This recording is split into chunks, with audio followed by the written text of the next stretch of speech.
Hello, folks, and welcome to On the Other Hand with Kevin Beegle.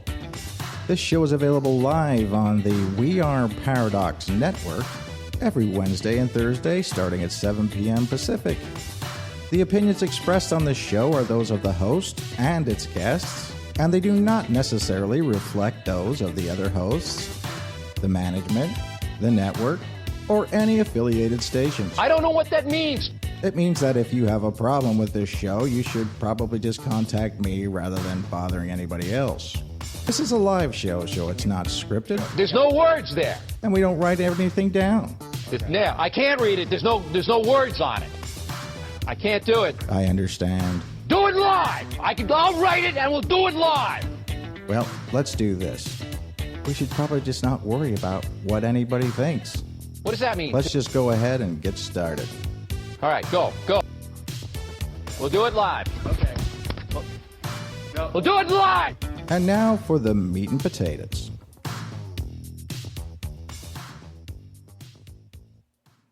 And hello, everybody, and welcome to Thursday night. I am joined by guest Sig Sigurdsen, who's on the phone with us tonight from the Portland metropolitan area. We'll leave it that way. Northern Oregon. And Sig is on the line, and Sig is an author. He's written some books, and we are going to broach some of the subjects of time travel tonight. Sig has some experiences that are truly fascinating. I've listened to some of them in person before. I've met Sig and sat around a campfire with him, and I found it truly amazing, some of the things that he's experienced. Later on in the show, we will have opportunity to ask him some questions and take calls from that. But Sig, how are you tonight? Hey, I'm doing well. It's good to be on your show. Oh yeah, no, it's an awesome thing. I had really wanted you to be on the show for quite a long time, and although this is a new sort of iteration of what the show was. This actually works out better because for a lot of different people, it's not just for Facebook anymore. It's on the radio, and we do have listeners all over the world, and it's kind of an interesting thing to me because of the fact that although some of your experiences are pretty much localized to a certain area. I think that these experiences are kind of a global thing. It's interesting to me that some of the things that you experience seem very, for lack of a better word, skinwalkerish,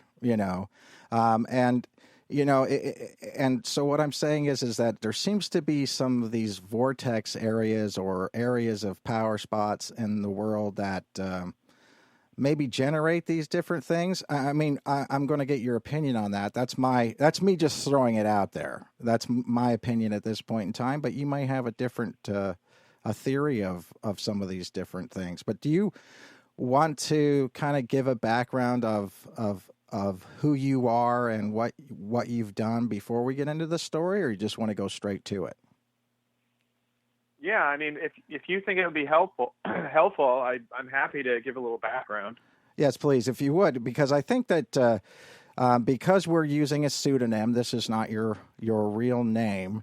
If you could just be generalized, and we have to do that for you because you actually hold a position that we want to protect, and sometimes as people who are brought into this experience, they don't ask for it. And I don't think you asked for it in this situation, but I know you and I trust you, and I think that you are a good guy. But do you want to just give sort of a general idea of who you are and what you've what you've done in the past? And so, for example, I know that you texted me earlier and you said, I'd worked in an applied physics lab and things like that for a while, and that's important for people. It's actually theoretical physics. Oh, theoretical physics. Yeah. Mm-hmm.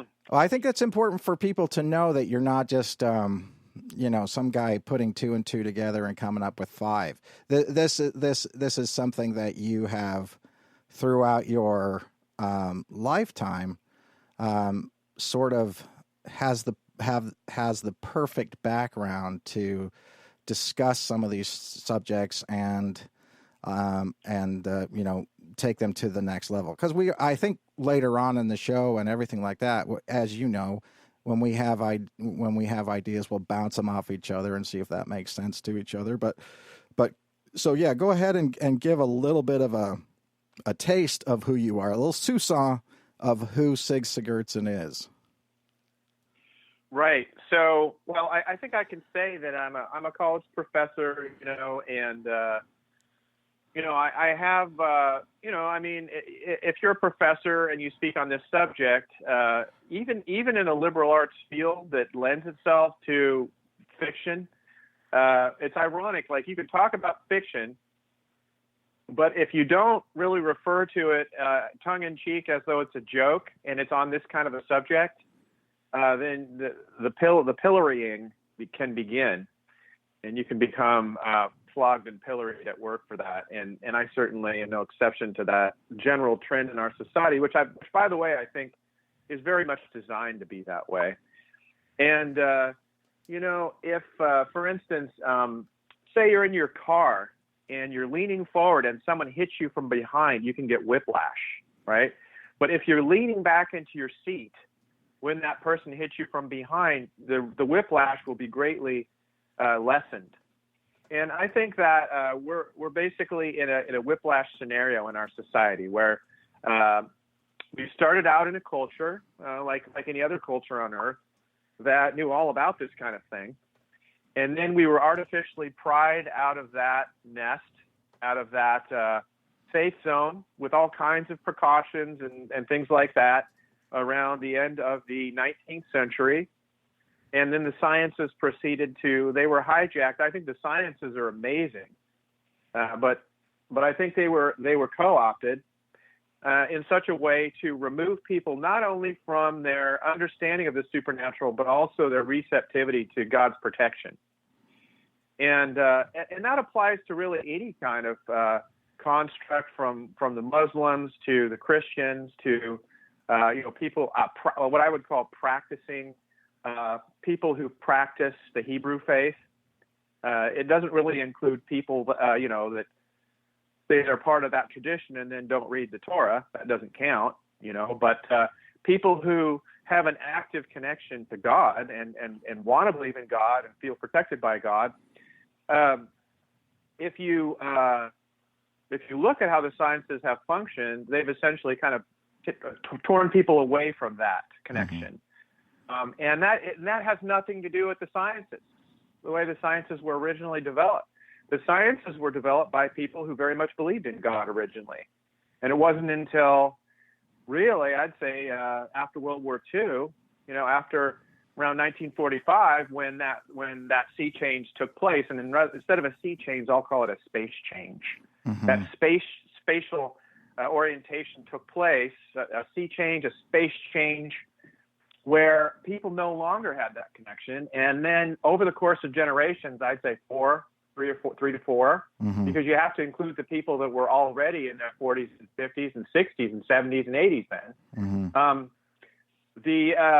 Now we're at a point where you're basically flogged and pilloried if you publicly admit to even a belief in this sort of thing, much less experiences with it.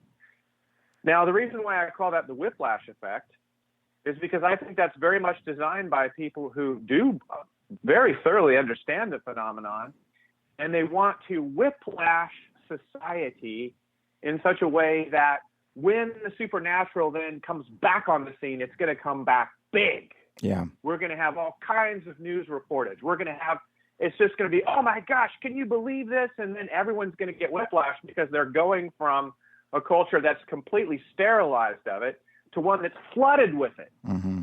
And so, I think I'm at a point in my life where I could, conceivably, write some material that rides that magic carpet ride, if I so choose. But I think that in a way, when it comes to that, you're going to need to be careful on how you really put that together, if you want to actually earn a living writing books, because as you know, Kevin, writing books on this subject, it's hard to make a living doing that.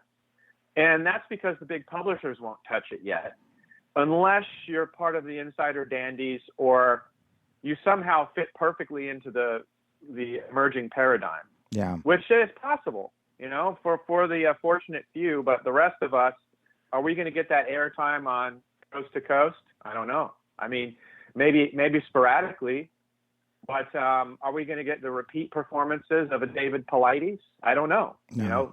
I doubt it. Yeah. So that's a little background on my philosophy of the supernatural. I've never really spoken on that before. As far as my own background is concerned, I grew up in a haunted farmhouse. It was in a very, very strange area.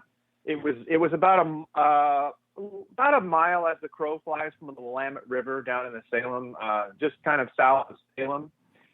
And it had some rather, dense forests with everything from madrone trees to Doug firs to hemlocks to all kinds of deciduous trees and brush. The area had been logged to some extent, although the topography was basically a landslide. It was on kind of a soil substrate that was very sandy, and there was a lot of sandstone around there too, with fossils and things like that. And so my backyard was sort of like, think of it in terms of a tidal wave made of soil. And the trees were all these strange bent angles. And I can remember as a little boy, I had a pony that wouldn't let me ride it. It was a Shetland pony named Misty. My mom used to read me that book, Misty of Chincoteague. That was a children's book at the time that was popular about a pony. And my parents very thoughtfully got me a pony, but as it turned out, the pony just would not let me ride it. Only my babysitter could get me on there. And I actually had a crush on her even at that young age, probably like 6 or 7. I just loved riding I can relate to that. Chris. She was just, oh my goodness. Anyway, so if I tried to get on that pony, it would just walk right over to the electric fence and shock me silly until I got off. It was a smart, crafty little thing. And I think, I bring up the pony because I do think that livestock to some extent do attract phenomenon, whether it's Bigfoot oriented or spirit oriented or, fairy oriented orbs. Of course, we know there's a crossover with Bigfoot orbs and fairy orbs. But my point is that I was, as a boy, from age 2 to 8, I spent an incredible amount of time on that hillside behind the house. And I did have occasionally missing time up the hill. I was thinking about it. I was trying to make a list of, when have I had missing time? I went back and I thought, the Riverdale days on Riverdale Road, there was some missing time where all of a sudden I'd be up there. It wasn't even lunchtime yet. And next thing I knew, it was dark and I was running down the hill because I was afraid to be up there after dark because it was a wild forest, let me tell you. And the people who moved in there after me reported all kinds of Bigfoot sightings. And it was a bunch of sisters that moved in there, but it was their cousins that came from Arizona who visited in the summer that had the sightings, and they didn't. Mm-hmm. I think they were afraid to go up in the woods. But as a kid from 2 to 8, I never had a Bigfoot sighting there that I can remember, but I just remember, all of a sudden the day would be over, and I'd be like, what happened? Yeah. And it usually happened when I was in the same approximate place, which was a fern grotto that was almost in perpetual twilight between the upper hill that rose up about a half mile way above the house that went into another area of the forest there, and then the hill directly behind my house that went up, probably the distance of maybe 3 football fields. Mm-hmm. And it was a very, very steep slope. And so, and the house was haunted, the farmhouse was haunted, all kinds of ghostly phenomenon. Never had any Bigfoot experiences there. But it's interesting that I can recall actually being under the covers with a flashlight because I was supposed to be asleep, reading Peter Burns' book and then that other book by It had a green cover. It was a paperback. Came out around the same time. I'm trying to remember, but anyway, I've seen it online. The cover for that old book. Reading Peter Burns' book, in The Search for Bigfoot. Under the covers, wow, there are ghostly bumps going on in the adjacent part of the attic. I had an attic bedroom, unfortunately, to which I was banished quite a bit. But it was my bedroom, and it was kind of separate from the whole rest of the house. You couldn't really hear the other bedrooms. And when you're 2 years old, that's pretty rough. So I would say that that was my first orientation with the supernatural. I won't take as long with the rest of it. I had some UFO experiences at the next house we moved into, and so did my cousin. And what's very interesting to note is those all corresponded with Mount St. Helens eruption. Yeah. So it was right around that time. I have a strong theory of volcanism and alien encounters. I mean, in my case, there's a connection. Yeah. When I'm near an active volcanic zone, there tends to be more activity there, Bigfoot and otherwise. And that house was out, that was a Liberty house out Liberty Road. And my sister had all kinds of experiences, including these owl sightings outside her bedroom window. Right. And she said sometimes it looked like Blaylock from Star Trek, that face, and sometimes it looked like an owl. And then my cousin, when he would come up from the Bay Area and he stayed like, I don't know, 3 or 4 summers in a row, and he was there when we had a slew of Bigfoot UFO encounters, and we all had recurring dreams from that went on for about 20 years. Yeah. We didn't know that we shared those dreams until 2012. Right. At a family reunion, we found out. And then just to move it along, I lived in New York City. I didn't really have any supernatural experiences when I lived there, ironically. I had a couple of harrowing experiences with one with what I think was a serial killer. Right. Who kidnapped me in a cab and took me behind a warehouse in Long Island City.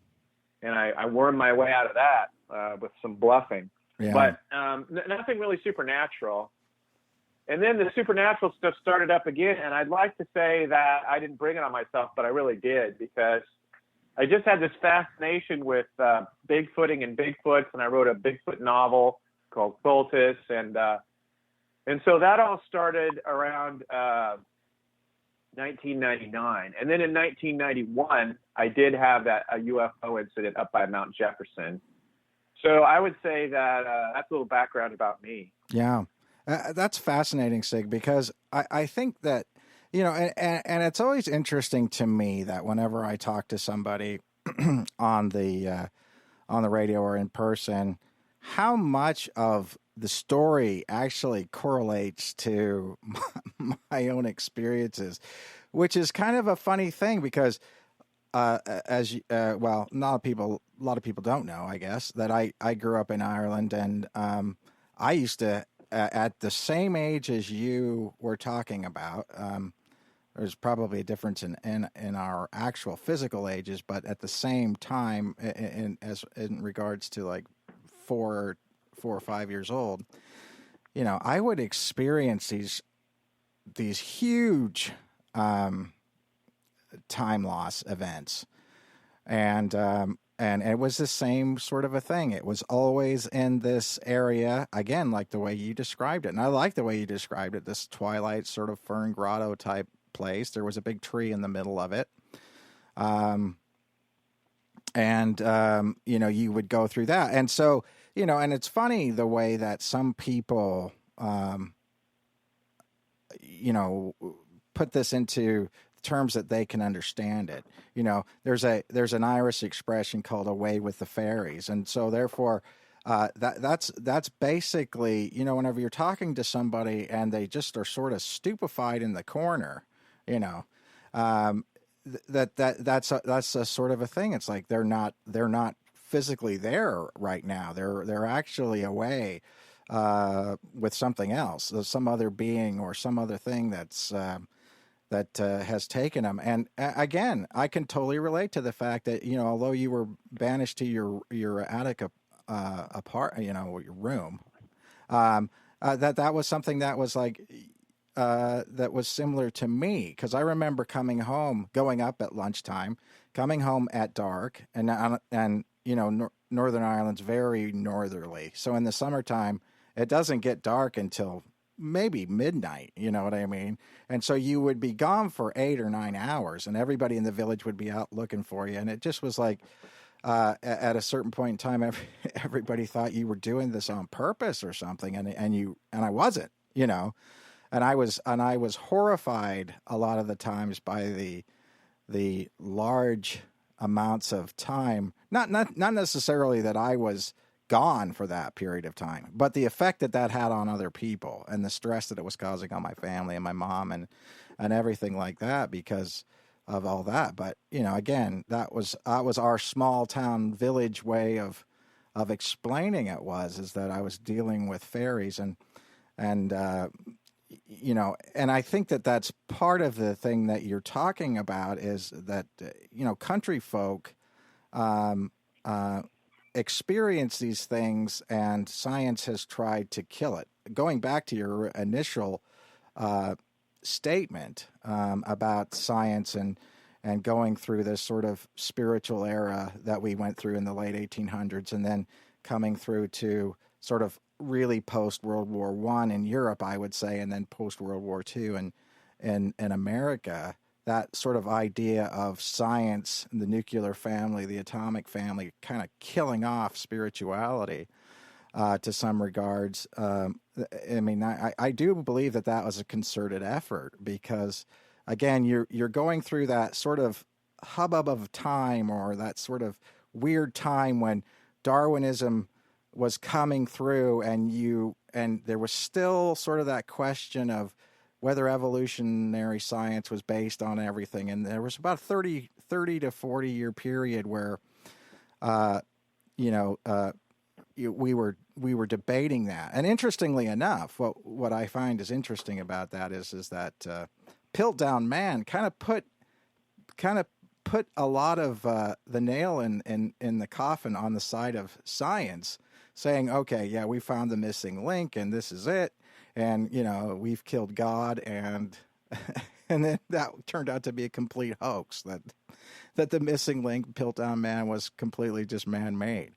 So it is interesting that, as you say, as science is developed from philosophy, first of all, Rene Descartes was a scientist, and all these different things like that, we have lost the ability to see things from both sides, and I think that's really correct. Yeah, and what's interesting about Piltdown Man is that was a foil to distract people from other genuine discoveries that were groundbreaking. Yeah. A lot of people don't realize that Piltdown Man, the timing of it is really suspect. So we don't have time to go into that on the show, but I think that's just kind of almost symbolic of the sciences in general, because the sciences are filled with fantasies and hoaxes and just complete malarkey. And that's not to say that the scientific discoveries aren't real and credible. I'm not one of these creationists that believe the Earth is 6,000 years old, but I do think that the way the sciences have been co-opted is highly suspect. And ironically, they were basically co-opted from a very noble pursuit by people who really had good motives. Mm-hmm. And then we get, of course, into Nikola Tesla, and that's another ball of wax, because I have just this fascination with Tesla, but I don't tend to revere him like some people. I'm trying to think to myself, well, here's a guy that came up with some of the most groundbreaking discoveries in the sciences, and he claimed to have 3D schematic dreams and all this stuff, and he credited the supernatural with a lot of it. And I have to wonder, was it the supernatural? What was he used as a way to externalize a lot of those hoarded technologies that they wanted to get out? And so I think that when it comes to the sciences, we're talking about a very, very tangled tree. It's a hawthorn bush, really. And it's not this neat and tidy, linear progression of ideas and the cross-pollination of ideas, it really, I think, it consists of a lot of genuine discoveries that were externalized quickly in the 18th and 19th century. But once the 20th century dawned, forget about it. That's when the real discoveries weren't externalized for years and years until after the fact. So, and that includes, by the way, the double helix with Crick and Watson. So I think when it comes to, the supernatural, the real scientists know the connection, because, in the way things are set up right now in our society, there's just an impassable line of demarcation between so-called natural sciences, hard sciences, and then the paranormal. But the people doing the real sciences, that are pushing the real frontiers of science in black budget programs, they're all about the supernatural. And who knows, maybe a few of them will end up listening to this show. Mm-hmm. Yeah, I think you're right in the fact that we don't really understand the extent to which the government is trying to harness some of these powers that I think a lot of us scoff at. And I'm not talking about you or I scoffing at it, but what I'm saying is that, from that standpoint, is that we do get into this idea of science and what is scientifically possible and what's not. And then we leave off at that. In other words, I've said to a lot of people, kind of interestingly enough, because I do what I do, I teach also, and I substitute teach at all levels. But some of the things that I find that is interesting, that whenever I'm teaching a science class in high school, realizing that that's the ultimate of what most people are experienced, are exposed to, let's put it that way. And most of those people aren't even paying attention really anyway. So it's like, the educational system is part of that in a way too, because we're saying that at a certain point in time, this is all that's possible. And so, from the standpoint of, physical matter being such a small component of what the universe really is, then we don't actually look at the majority of things that could possibly be out there. And that's a hard thing to say, Kirk, because I think as two people who have a intellectual mind, we do know that because we're saying that all things are possible, we also do realize that we're arming up a lot of people who take advantage of that, because who say, well, this is all what's happening, and science will back it up. In other words, they don't understand science whenever they're saying that it's possible too. But people who research it and go through it and use it like that, like Ron Moorhead, I think he's a mutual friend of both of ours, I find very, very interesting. But if somebody's saying to me, yeah, well, I've done this other event and it's come through this, and sort of blending science fiction and science together, how do we as people combat that? Because you have to say all things are possible, especially in quantum physics.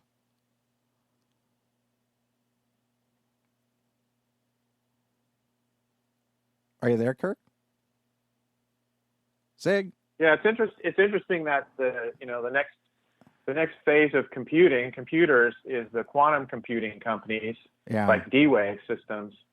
And of course, I mean, you hear a name like D-Wave, you can't help but think delta wave, and that's a brain, that's a brain wave, mm-hmm. right? And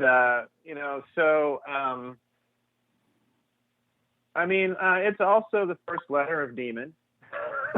Let's be honest. And Geordie Rose, one of the founders of that company, makes no bones about that. He says openly he's very interested in the demonic element of computers, right, and artificial intelligence. He's very open about that, and you can hear him on YouTube. And so I just think that's interesting that computers are moving, literally, are starting to name themselves after brainwaves. Right. And it's no accident that that's the direction the sciences are going. So if you start focusing the sciences on the brain, I mean, what is that really saying? I mean, it's already blurring the boundary. I mean, if you're symbolically calling a computer a D-wave, you're already blurring the boundary between the hard sciences and the paranormal. And then you get a guy like Geordie Rose, who's the former CEO, CTO of the company, openly, saying he's cultivating an interest in demons, and he thinks these computers will one day house them as bodies. I mean, come on. I mean, this is a guy in the actual company. And so, in the spirit of that, I'd like to read a poem that I wrote. Go ahead. So this is called Poem for the High Priestess of D-Wave. By the pricking of my toes, something super this way goes.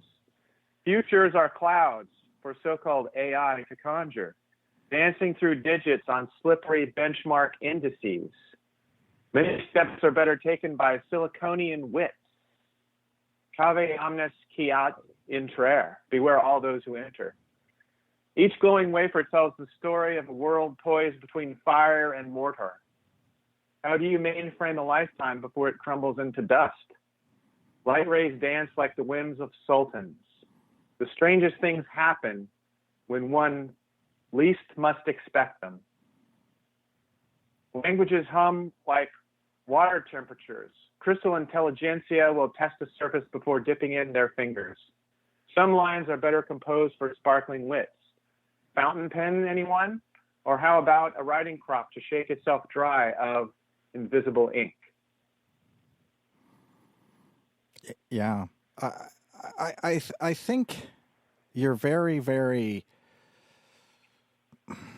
I mean, to look at it from that standpoint, it was interesting because I had a guest on last week, a week from today, who actually said I would encourage being, like a chip in my brain that would allow me to be enhanced, is how he looked at it.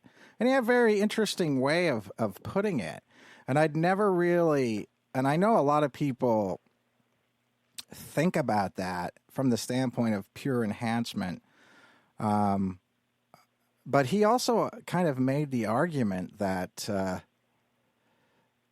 computers, and I don't know how you feel about this, but I'd be interested to see your response to this. It's almost like computers would follow the rules better, and so therefore could almost be more moral than people.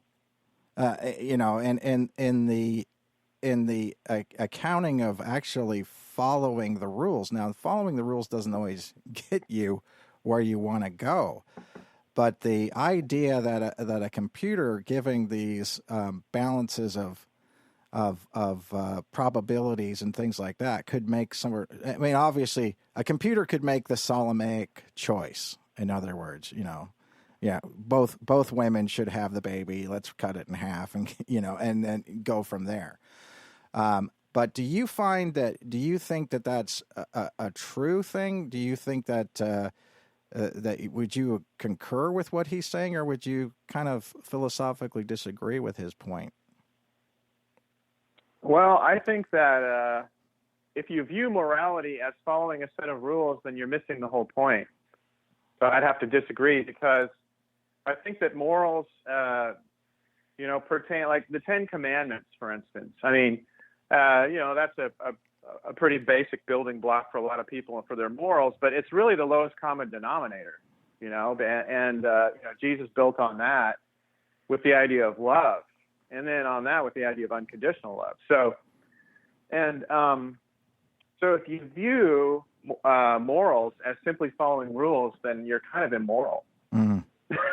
Because what you're really doing is you're attempting to live a spiritual life in concert with kind of a universal directive of goodness, is the way I see it. And I know, I have a very good friend who's a very famous Bigfooter, who really, we actually got into kind of a verbal fisticuff over the idea of morals. Mm-hmm. And he just doesn't like the idea that it's worth trying to be a good person. He is a good person, but he's not a good person because he is trying to be a good person. In a way, he's following the rules. Mm-hmm. And, those are social rules and they're cultural rules, and he follows them very well. But if you break it down to doing good for the sake of being a good person, that's where moral relativism really kind of takes a step in there and just really changes the perspective between the two of us. And I was trying to be very understanding and very open-minded, but I wouldn't back down from my standpoint that trying to be a good person is really, really important to me, and that I think that it's noble to try to be a good person. I wouldn't back down, and because I wouldn't back down, this person became utterly incensed in front of 3 other people. It was quite awkward. Yeah, because in the past, I had always sort of backed down with this person, and I just refused to back down, and the person just became enraged. Yeah. And this same person has had experiences with what some people might call demons. He's had a tour of a different kind of reality with really the reality makers, and kind of almost like a Wizard of Oz tour of behind the scenes. And it's fascinating to talk to him about that. Right. But and I've often wondered if his fame and fortune is somehow related to the fact that he really was befriended by these creatures. Right. But on the same token, he'll never ever talk about that publicly. No. But the only reason I bring it up is because I admire the guy in a lot of ways, but I brought it up because of the difference in philosophy between being good for the sake of goodness and being good for the sake of following the rules. Yeah. Well, and can you even call that good? Because, like, what if you lived in Nazi Germany, or what if you lived in ancient Mesopotamia or the Aztec Empire? Would following the rules make you a good person there? Mm-hmm. Yeah. It's a very interesting position to be in, and and I guess that is for some people. And I'm not making a judgment about your friend. I'm just saying that for some people, that's all you can expect. In other words, through whatever, it's an interesting thing because I had a friend who wrote was in a book one time, and I'll just put it out there, and he was a soldier, and he contributed to this book called The Good Psychopath, and and what was interesting about it is that, and I'm not beyond it, I'm not casting aspersions on anybody, but what I'm saying is that in some cases, in order to get ahead, you have to be able to almost switch things off and on. In other words, when somebody is following the rules in a sort of morally ambiguous situation, the end justifies the means, and so that's what I found interesting about him, was that he would allow himself to be sort of labeled that way, due to the fact that that has all these negative connotations to it. But some people do have social problems. In other words, they don't necessarily understand social cues and norms enough to try to correlate. Whenever you're having an interview, you always talk about cross skills that go from one place to another. You can relate this skill to another, but some people don't seem to have that. And I've had lots of students like that, and I'm sure you have too, where it's just like, this is the rules for this scenario, and I cannot sort of cross-pollinate my ideas from this scenario into another scenario. and be able to make that work. So it seems to me that in some cases that's really all you can get to. And so the fact that he is a good person, regardless of the outcome, is all we can sort of expect sometimes. And that's, again, that's not a a thing against him, because there's lots of things that I can't do. You know what I mean? And so in a lot of ways, we all have our limitations. Maybe that's his. And if he can be a well-rounded person, that's what matters. But it is frustrating for a guy, I would imagine, like you, who thinks of things on a totally different level from somebody else, to deal with that kind of a scenario without talking about it. You are a very, very articulate man, and so therefore being not able to sort of understand the nuances of things would seem to be frustrating for you at times. I don't know what you. Well, this individual I was talking about is quite articulate. He has a huge vocabulary, and he's known for that. Yeah. In the Bigfoot world. As far as what you're saying, I think that's very interesting. I think that I'll just say that I had a friend in college who would fall asleep with his eyes open, and he was my roommate, and he would fall asleep sitting up in bed with his eyes open. And he had been a Marine, and he had been gone to boot camp. This was in the 80s when he did that. And I don't know if he had a hard time in boot camp or not, but I think that he might have, because, at various times he snapped and would kind of go into this like kill or be killed mentality, where his cingulate in his brain would just get stuck and he would become violent, and then you'd have to snap him out of it. It was almost like he was in a trance. Yeah. And so I would just say that, of course, the Marines, they have to do some of the most dangerous tasks in the military. They're the ones on the ground and all that a lot of the time. And so they have more rigorous training. But if you compare the training today in the military to that of the, for World War I, where you had a heck of a time getting people to even shoot at each other, even in a place like they had the most hellish environment. Have you ever seen that movie where they sing "O Tannenbaum" and the Germans take a break over Christmas and party with the Americans and drink alcohol and sing Christmas carols or whatever? Yeah. So I mean, the powers that be, they definitely learned their lesson after World War II. We have to condition these people better, so that they will kill better and more efficiently and without thinking about it, just automatically. Right. And so I think basically, ironically, that some of this training actually used some really ancient techniques that had been somehow kept in some vault somewhere, whether it was under the Vatican or under Cambridge or wherever it was, and they started using these ancient techniques. And I think in some ways they were using the supernatural. I mean, if you hear people like Douglas Dietrich talk about it in Vietnam, he claims that they actually were using, ancient grimoire to conjure these supernatural entities to like smash their enemies and vanquish them. And, so I think some of these techniques are ancient, and you look at them and you're like, wow, I mean, that actually bears some resemblance to Jehovah and the pillars of fire and the pillar of smoke. And, what the heck was that? And so I just think that in many ways, the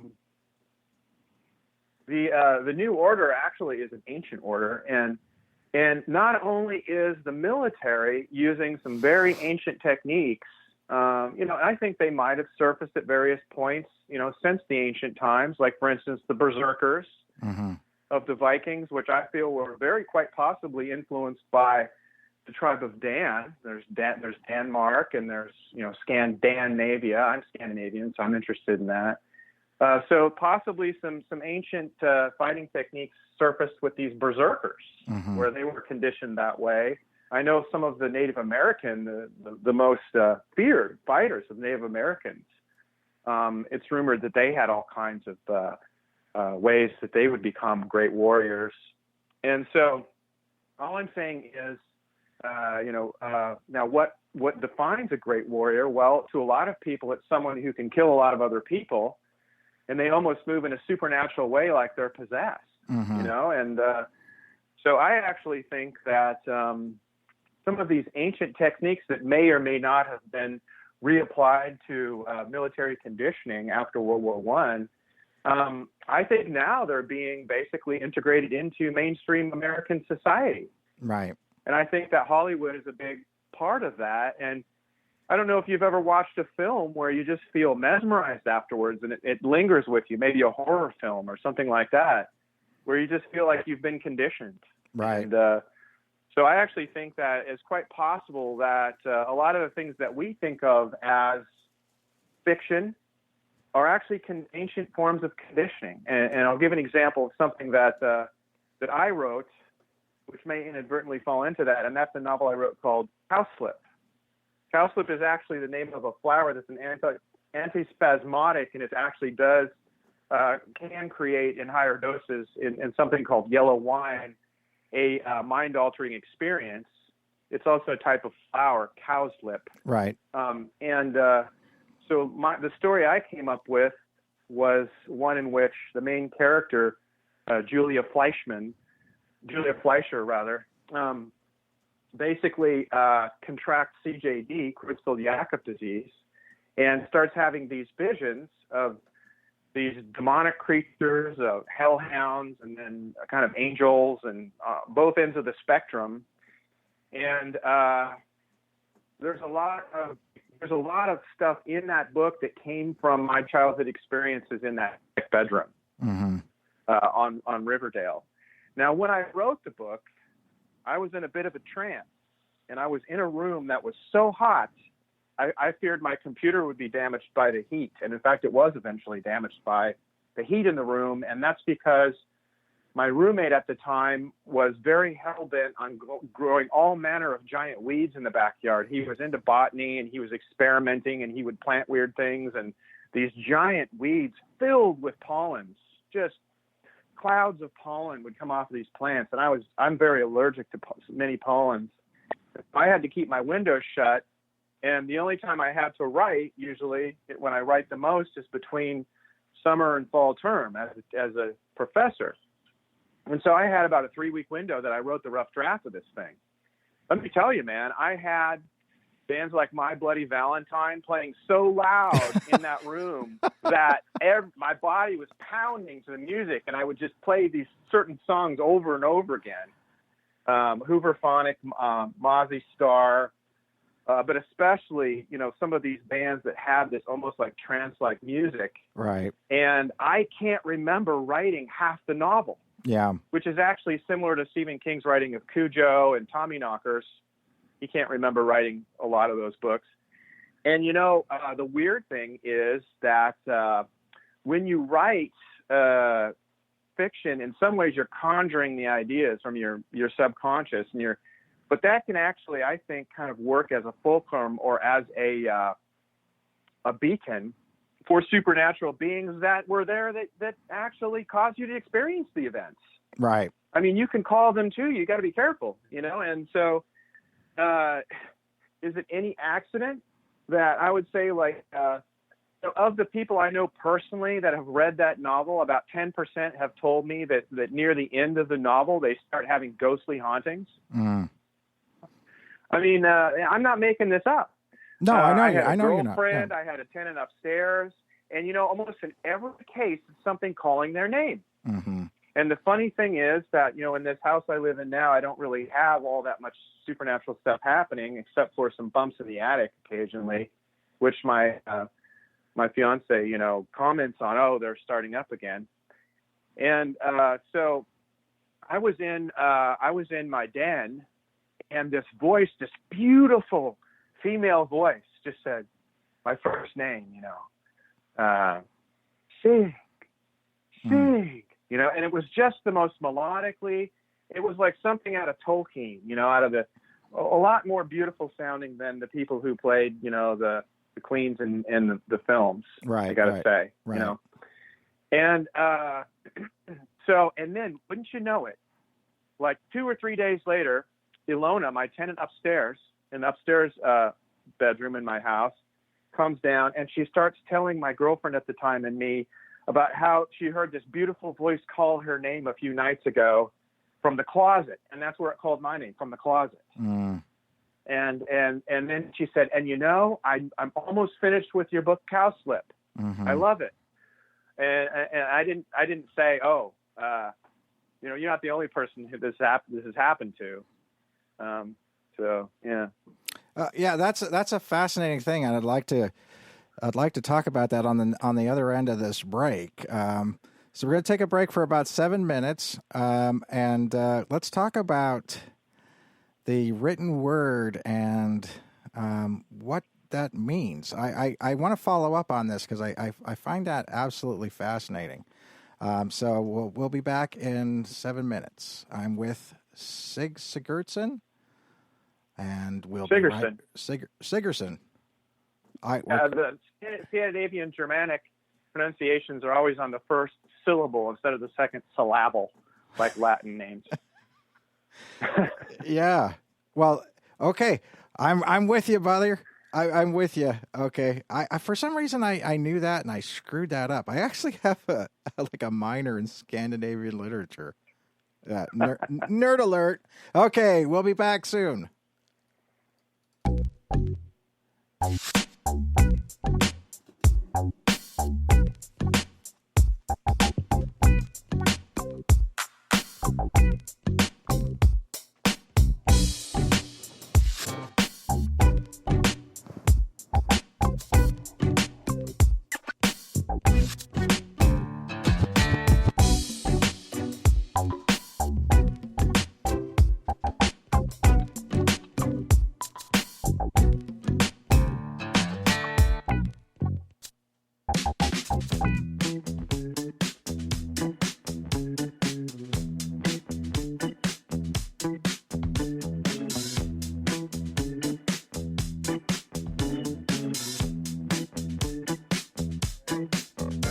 You are listening to On the Other Hand with Kevin Beegle on the We Are Paradox Media Network. You can find the show on Facebook at We Are Paradox Media. Also, you can hear the show on Spreaker Radio by searching We Are Paradox Media. The show will be returning shortly. We have taken a break for station affiliation. This is a live show, and the call-in number is 360-548-7070.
You are listening to On the Other Hand with Kevin Beegle on the We Are Paradox Media Network.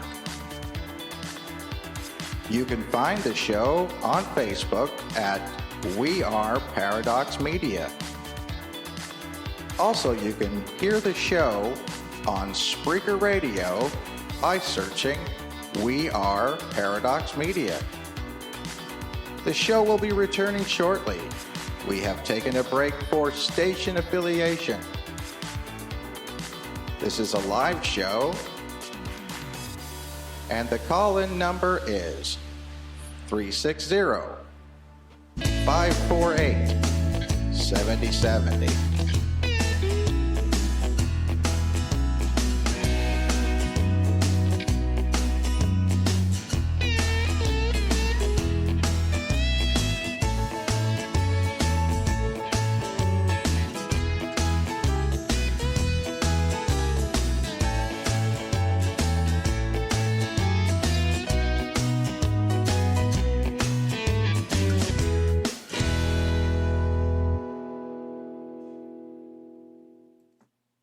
And we're back with Sig Sigurdsen, and I just want to finish up on one thing, Sig, and then we'll circle back to the idea of time travel here. But I did find what you were saying quite interesting about the idea of the word being written down. And I don't want to say the word conjuring, because that almost puts a different spin on it sometimes, but the word maybe manifesting itself in written form and then coming through. Is that something that you've experienced out with this one experience with your book as well, or is that something? I mean, you as a professor, do you? I think. Writing a book or conjuring events or, going with the suspension of disbelief, is that something that's that you would work on, for example, if you were to create a series for science fiction or something like that? Is that how would one use the literary work to do that? Well, it's no accident that, witches cast spells, warlocks cast spells. A lot of people think, a spell. They hear the word team, but they never make a connection. A spell is simply spelling something out. This depends on how you're doing it. Are you spelling it out naturally? Are you spelling it out with writing? Are you spelling it out with symbology? I mean, all writing is a form of symbolism. And what do those symbols connote? I mean, what do they symbolize? So it has to do with what you're doing when you write the work. Because any writer that's worth his salt or her salt will tell you that you really don't know where your ideas come from, per se, especially while you're writing them. And it's highly addictive. It's a form of high that you get from that interface with the unknown. When you're really cooking, I don't want to say spirit cooking, but when you are cooking, I mean, and as a Christian, I find that idea somewhat repugnant, but I'm also attracted to it. It's a push-pull. So, I mean, it's a high. I mean, and goodness knows, I mean, any bigfooter will tell you that's had any degree of success that being around those things is a high. Right. And when you're around them and you hear them and you feel that flood of adrenaline, and that you're, part of that is your body's reaction to an ancient potential foe or an ancient dangerous, a dangerous creature. Yeah. And so now when I'm writing a book like Cowslip, and it's no accident there's all kinds of time travel in that book. Yeah. When you're writing a book like that and you go into a freaking trance for half of it, and you can't remember it, and then you get done with the rough draft, and you're like, "Holy crap! What? I don't remember writing this." Yeah. And then you feel guilty because you're a Christian, and you're like, oh, I don't know if I'm okay with this. Right. You know, and then you kind of want to pray about it. And is this okay? I mean, have I done something that is, bad for me spiritually? Would I be setting loose some kind of a spiritual virus on society? I mean, because if someone reads your book and they start having ghostly encounters, I mean, isn't that kind of like a mind virus? Yeah. I mean, because really what the book is doing is it's putting them, anyone will tell you that when you're reading a book and someone goes, Kevin, yeah. they have to snap you out of a hypnotic spell, dude. You've been spelled. Yeah. And you're going inside. Is it the writer's mind? I mean, what is it? We really don't know where good fiction comes from. Right. And is it all really fiction? So, yeah. So that raises a whole other can of Jose Cuervo worms, man. A whole other bottle. Yeah. I think you're really right because, I've never been a good writer in the sense that, I don't paint pictures with words as some people do. But it is interesting because I seem to be a person who deals with things orally. And what I mean by orally, I mean in the sense of hearing it, not orally in the sense of using your mouth, but that I used to be a DJ, and I did this in Europe and things, and people would say to me, "How do you get these songs to come together?" And you would just be like, "I don't know. It just comes to me that these two songs seem to be able to go together, and a lot of people can't do that. Or if you're speaking, I've had this experience while I was speaking at a Sasquatch conference one time, and somebody came up to me afterwards and said, "Well, those were some of the most eloquent things I've ever heard anybody say." And I had to say, "Can you tell me what I said? Because I have no idea." It's almost like that idea that you're saying is that something almost takes over at a certain point in time, and you can hear the words coming out of your mouth, but you know that you're not necessarily in control of what it is, and not necessarily that it's sort of against your core values. Even it's just that whatever that spirit that takes you, or the musing, or whatever that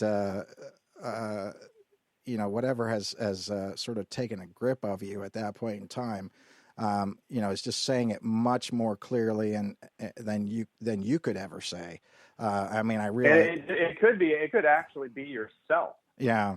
I mean, like, you've got your conscious self, and then you've got your materially, unconscious or subconscious self, and then you have your self, and a lot of cells there, And I remember when I was a kid, I was like 4 years old, and I saw this sign. It had a giant S, and it had an S, and it had the same giant S, snake-like S, for self-service furniture. Right. Right. Well, I thought it was elf service furniture. Right. So I mean, is yourself an elf, or is it, what is it? So the idea basically is that, you've got your inspiration. The whole idea of the genie, of course, came from the jinn. I mean, if you used to have a genius for mathematics. You weren't a genius in mathematics. You had a genius. Mm-hmm. It wasn't you. Right. It was your genie. So yeah. Your genius. Right. So did I have a genius helping me? Because people have said, "Oh, that book, man, you hit your stride in places. It's pure genius." And I'm thinking, genius, genie. Yeah. Like, what is that? Right. And one time I was with my friend Joe, and we were driving down to a Bigfoot conference that takes place down kind of near the Oregon coast, down south, by this babbling brook, in a campground. I call it scorched earth, because it's just a big burnt out field by the time in the summer when this Bigfoot conference takes place. And it's got a giant inflatable ape there, and it's really kind of almost like a zoo-like atmosphere, or a carnival-esque atmosphere.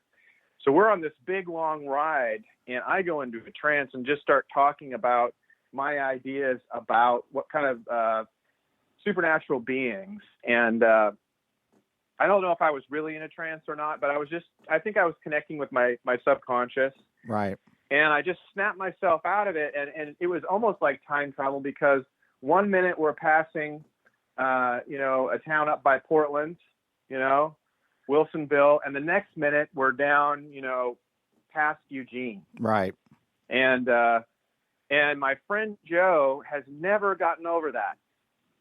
And he was astonished. And I was so tired after that. I thought that I was going to get sick, and I had to lie down, and I couldn't help him with the tent at the event. And I just kind of went and lied under the trees. And it took me literally 3 hours to be able to even talk again. Mm-hmm.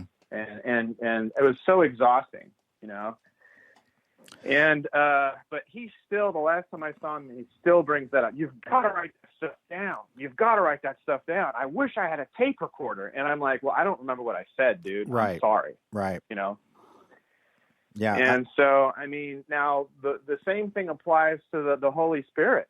Right. Why? You got a guy, Paul, he belonged to the Sanhedrin, It was, one of the most anti-Christian organizations of all time. Basically went around and killed all the early Christians. And I think they actually focused more on the leadership. And they would try, in the modern vernacular, they would try to break into these cells mm-hmm. of devoted members of these cells of Christianity and try to assassinate the leaders. Right. And so he uses a story, that he has been struck blind, and then the scales fall from his eyes when he sees Jesus. Well, I find it interesting that that's the only point in the whole Bible where Jesus ever, causes someone to be ill. Mm-hmm. I've always questioned that. I've always been like, I don't know if I trust that guy at that point. Eventually he came around, but did he come around before or after he told that story to gain entrance to the inner cell, the inner sanctum of whatever church he first got into? And so, but it's clear when you read his letters that a lot of people will tell you that Paul he was writing at the inspired word. Right. He was inspired, and so say that God was inspiring him, mm-hmm. and or an angel or the Holy Spirit or something like that. So I've written plenty of things, prayers for friends that that really elevated their thought spiritually. And I value that higher. I think that's more, admirable than writing a ghost story that causes people to actually literally have ghostly encounters. Mm-hmm. Right. And if you look at the Bible, it's terrible. Like, I would never advise doing this, but there's the phrase in the Bible: "In the beginning was the Word was God, and the Word was God." Right. Actually, we're talking about words, and we're talking about spelling. Well, what is the word? Is that a symbolic use of the word? Is it a symbol of a symbol? Right. Because what if you change that around? Because that's what warlocks do. In the beginning was the Word, and was with blank. You can put something terrible there. Right. And the Word was blank. Right. Whatever blank you want to put in there. And of course, a Christian would really get their hackles up if you did that. And that's why I said blank instead of, I have plenty of other, what about ISIS? Right. We're fighting ISIS, aren't we? Like, are we really fighting ISIS? ISIS, the goddess of war, the goddess of beauty. Who was ISIS? Oh, Wonder Woman, that movie, there's a lot of ISIS-like system in that. Right. Diana was the mother. Who's Diana? Wonder Woman is a demigod. So all I'm saying is you get into this stuff and, when America is fighting ISIS, is that a form of spelling? What if you said in the beginning was the Word and the Word was with ISIS? Mm-hmm. Is that really so different from the newscasts that use this alleged acronym, ISIS? For instance, if you're a Muslim, why would you use an acronym that is totally against God to you? Yeah. I've never understood that. So, So all I'm saying is, or Siri. Mm-hmm. There's another one, Siri, right?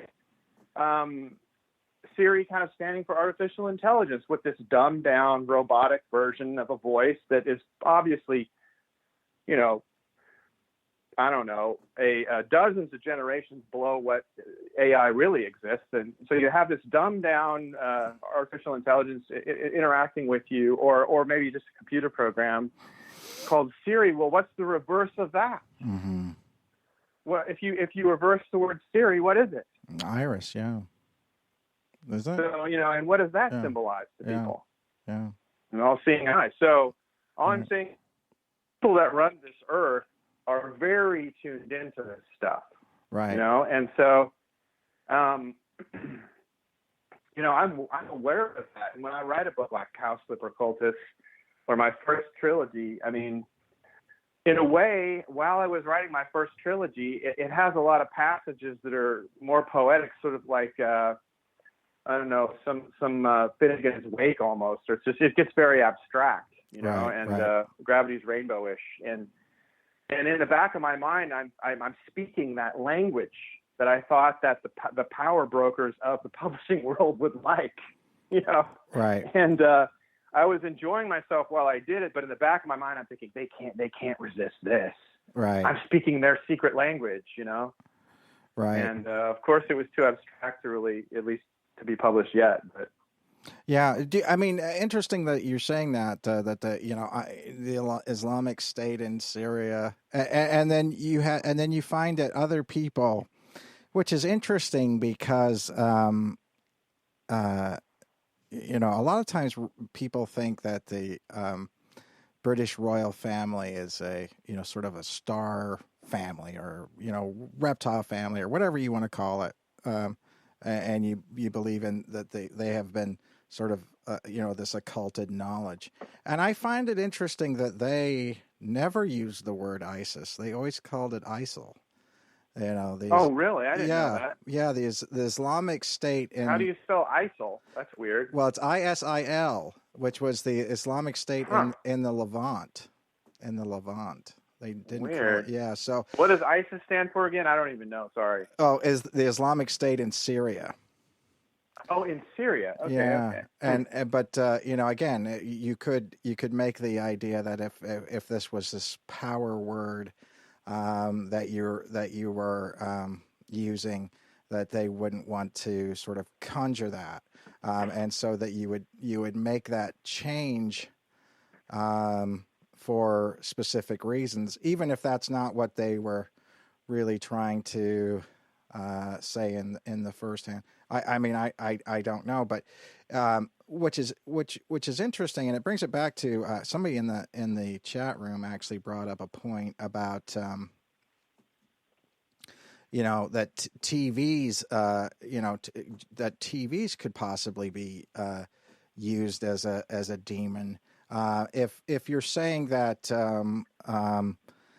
the TVs are not like when we were kids. I mean, they had tubes and wires and everything like that, and basically there was no computer electronics in it. Now you're looking at something where it's basically listening to you, and it does have Siri involved in it.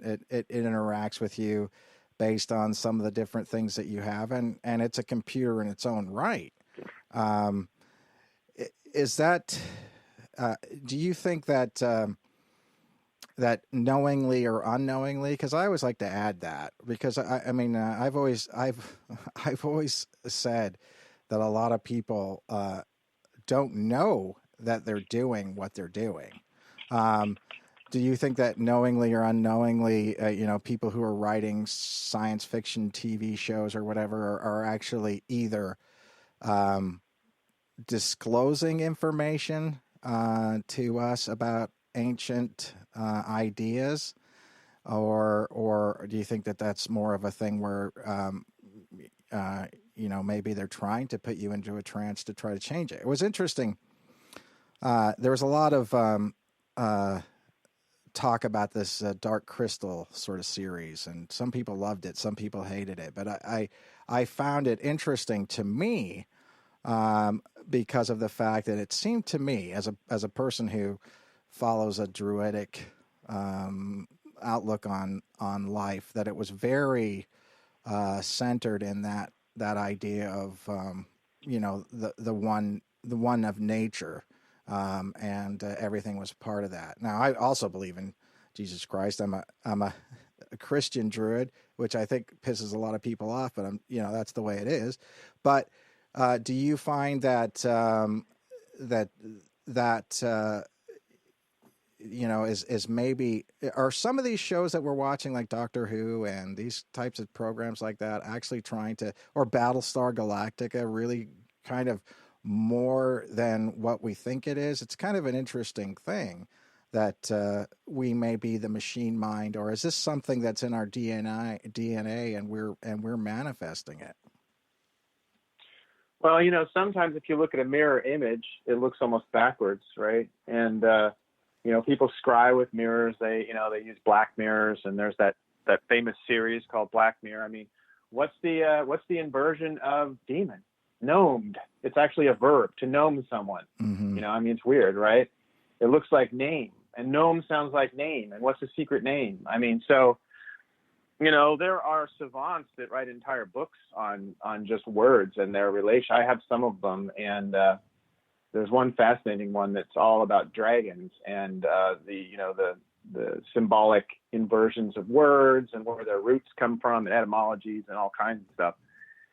But when it comes right down to it, for me, I think that you're talking about the internet, you're talking about computers, and computers are becoming more and more centralized, just like governments. We're moving from all these individualized home computers and then there were mainframes that weren't linked together, and then you had the World Wide Web. I mean, how's that for a pretty intimidating name? Mm-hmm. What is a web? I mean, you think of a spider. It's not like a homey feeling, It's like more like an I told you so. Hey, you remember the World Wide Web? Well, guess what? You're in it. Yeah. You're caught in it. And now we have the cloud, and you're talking about knowing or unknowing. There's a book called The Cloud of Unknowing, written by a Christian mystic in the Middle Ages. It's written in Middle English. I've read it in the original. It's from, I believe, the end of the 14th century, right? So we're talking about the 1300s. And it's an interesting book, but is the cloud a cloud of knowing or unknowing? I mean, our stuff is all going on the cloud. Everything's being centralized, and where is it going? Mm-hmm. What's the centralized part that we're told? It's a cloud. Mm-hmm. I mean, is that a popular feeling? It kind of reminds me of the web. Mm-hmm. And now people just say the web. They don't say the World Wide Web now. It's just the web. It's understood it's worldwide. Mm-hmm. We just call it the web. Right. And so, I mean, I think that when you move into something like, this idea of cloud of unknowing, the dark crystal, some people have used crystals while bigfooting. I had one of my most dramatic experiences when I kind of caved into this impulse to bring a quartz crystal sphere. In retrospect, I think it was kind of it's not my character. I don't tend to go in for that kind of thing. And, and I brought it bigfooting and it brought an encounter. Wow. A dark crystal. Well, I have, I got this incredible desire to buy dark crystals. Mm. And I just got spooked. And so I mainly bought labradorite. And I was experimenting with this labradorite. And I would do it at night. I would shine my flashlight into it. And I had this huge labradorite sphere. It was like the size of a bowling ball. And I shone my flashlight into it. It was like it was going into this tunnel. Yeah. And you could see it just keep going. And I was like, wow, that is the weirdest way it's reflecting that light I've ever seen. It looks like it's going into some kind of a vortex or something. And so, it's interesting you mentioned the Dark Crystal series and then the original. Like, I never really liked the original.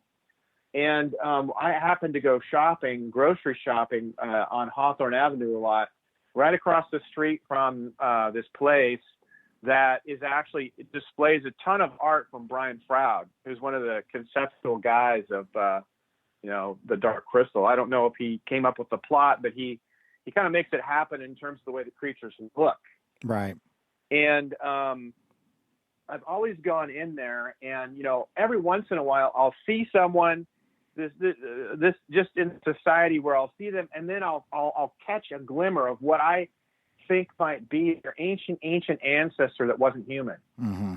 Or they just have a tiny bit of that DNA left in them, and I just, for some reason, I see it. Like when I look at them, just very quickly, like as fast as the speed of light, just a flash, I see this face. And you know what's funny is when I first walked into Brian Froud's studio there called the Fernie Bray, I saw his creations, and I was just taken aback by, oh my God, this is a certain kind of person. I see this ancient ancestor. Right. And it looks like these creatures that he's made. Right. And I was just really horrified by that. And I've never placed a lot of stock in it. I've always thought, oh, what is this? I see a certain person, and I think I'm seeing an ancient ancestor. I just basically think of it as a quirk, like my imagination. I'm a writer. I'm an artist. I'm a sculptor. I'm a drummer. I just took it as kind of an artistic quirk. So then I walk into this Fernie Bray, and I see these creatures that just look so much like this one type of person. Like, I'd say there's maybe like 3 or 4 of these ancient ancestors. Mm-hmm. And that's one of the types. Yeah. That I sometimes catch it. It doesn't happen very often, maybe like once a year where this will happen. Right. And it usually happens when I'm thinking about something else. Like I'm distracted mentally, and I kind of look at the corner of my eye, and I catch a glimmer of this. And it looks like one of the types looks like the Brian Froud creations in there. And I walked in there, and the back of my head was tingling when I saw the specific kind of creature that he made in there. They don't necessarily look like anything in the Dark Crystal. And I found myself just staring. Mm-hmm. And I took a selfie next to him, mm-hmm. And I had a website at the time, and I wrote this whole entry in my website about it. It was a big, long encounter. And, I went in there, and I always felt like I was pestering them, even though, like they don't mind. They're a little grouchy, I guess, somewhat, I like the shop. I bought things from them. I supported the shop. But, if you try to talk about the supernatural with these people, they get a look like you're a moron. Mm-hmm. We're so more advanced than you in this stuff. You don't know what you're talking about. Exactly. Either that, or they're like, we're not supposed to talk about this. Or either that, or they're like, I don't know who's listening. Maybe I'll get in trouble with them. Meaning something supernatural. There's just this weird vibe, and I've never been able to pinpoint why when I go in that shop. Right. And I like the shop. So it's like a push-pull. I go in there, I feel like, oh my God, I have to leave. And then I'm like, oh, I have to stay. And I should just don't say anything to him this time. The clerk's just sitting there reading a book, just, not doing much of anything.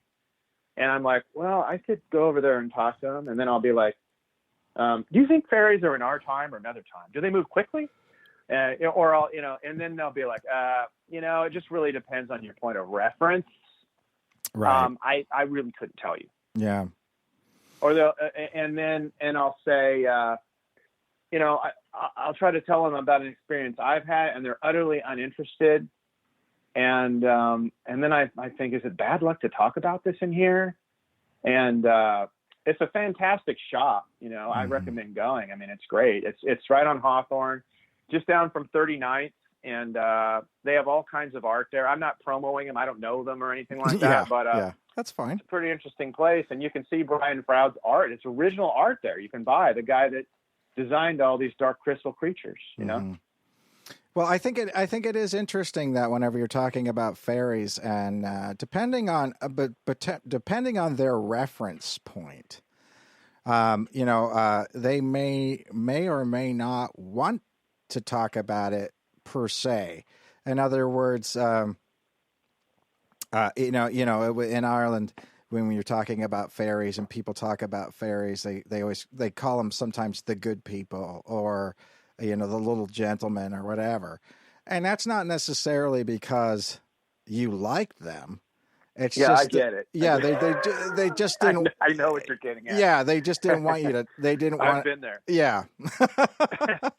So it's like you don't want to piss them off. Yeah, exactly. It was more of because whether it's a leprechaun, I mean, I could tell you a story. I was in Hawaii, and man, there's a lot of mojo there. I'll say that. And they have the whole little person thing there. And I've been to Iceland many times. And they have the little person thing there. Yeah. I just didn't get the same vibe in Iceland that I got in Hawaii. It's like Hawaii just is so much more active paranormally than Iceland for me. You know, and I'm Icelandic even. So my dad's half Icelandic. So, man, I've had some harrowing experiences in Hawaii. If you want to go someplace where there are literally fairies that'll just, I don't know, if you're not careful, you can get in a lot of trouble there. It's the Big Island, man. Watch out.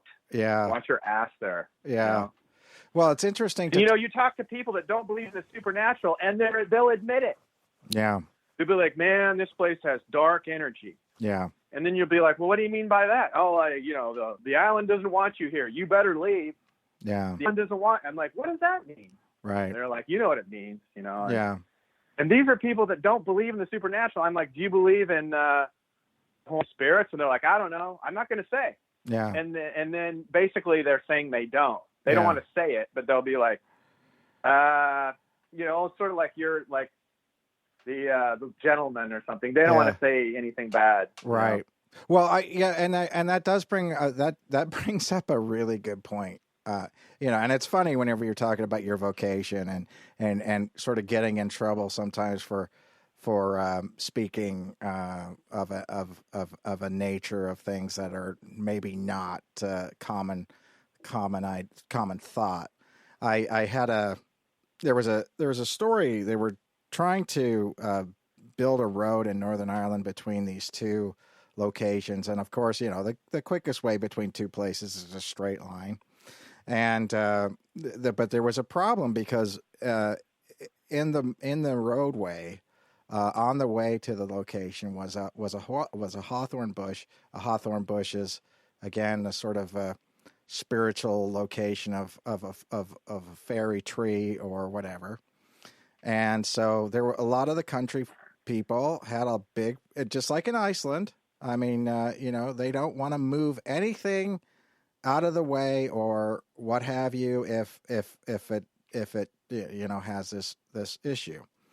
And so it turned out that they were going to make a diversion around this one tree. And I was working for somebody, and I knew the guy who was the engineer, the road engineer, and I called him up.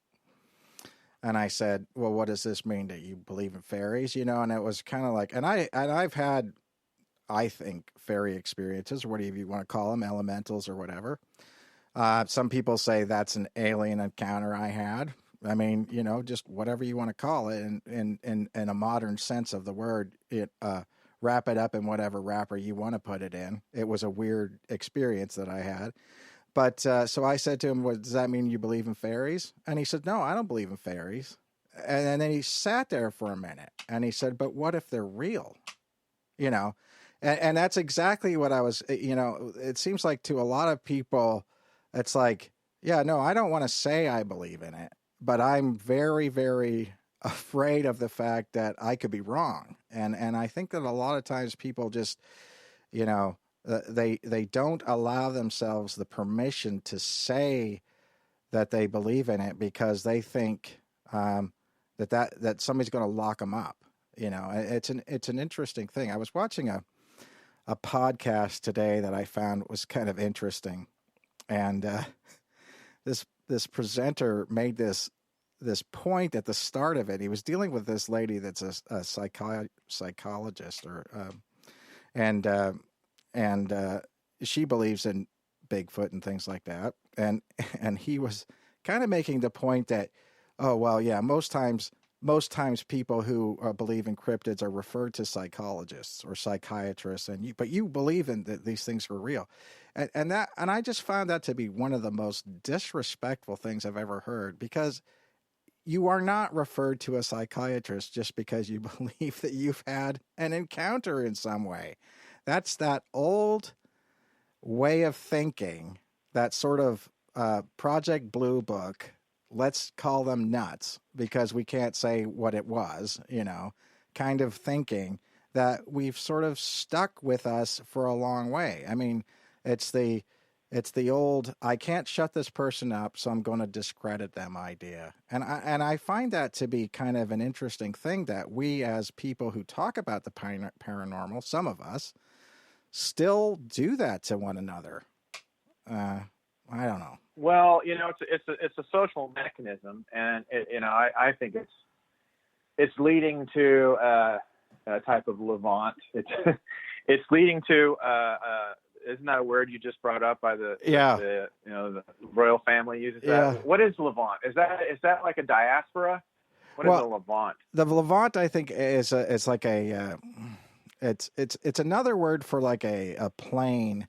That's a location. Yeah, it's like in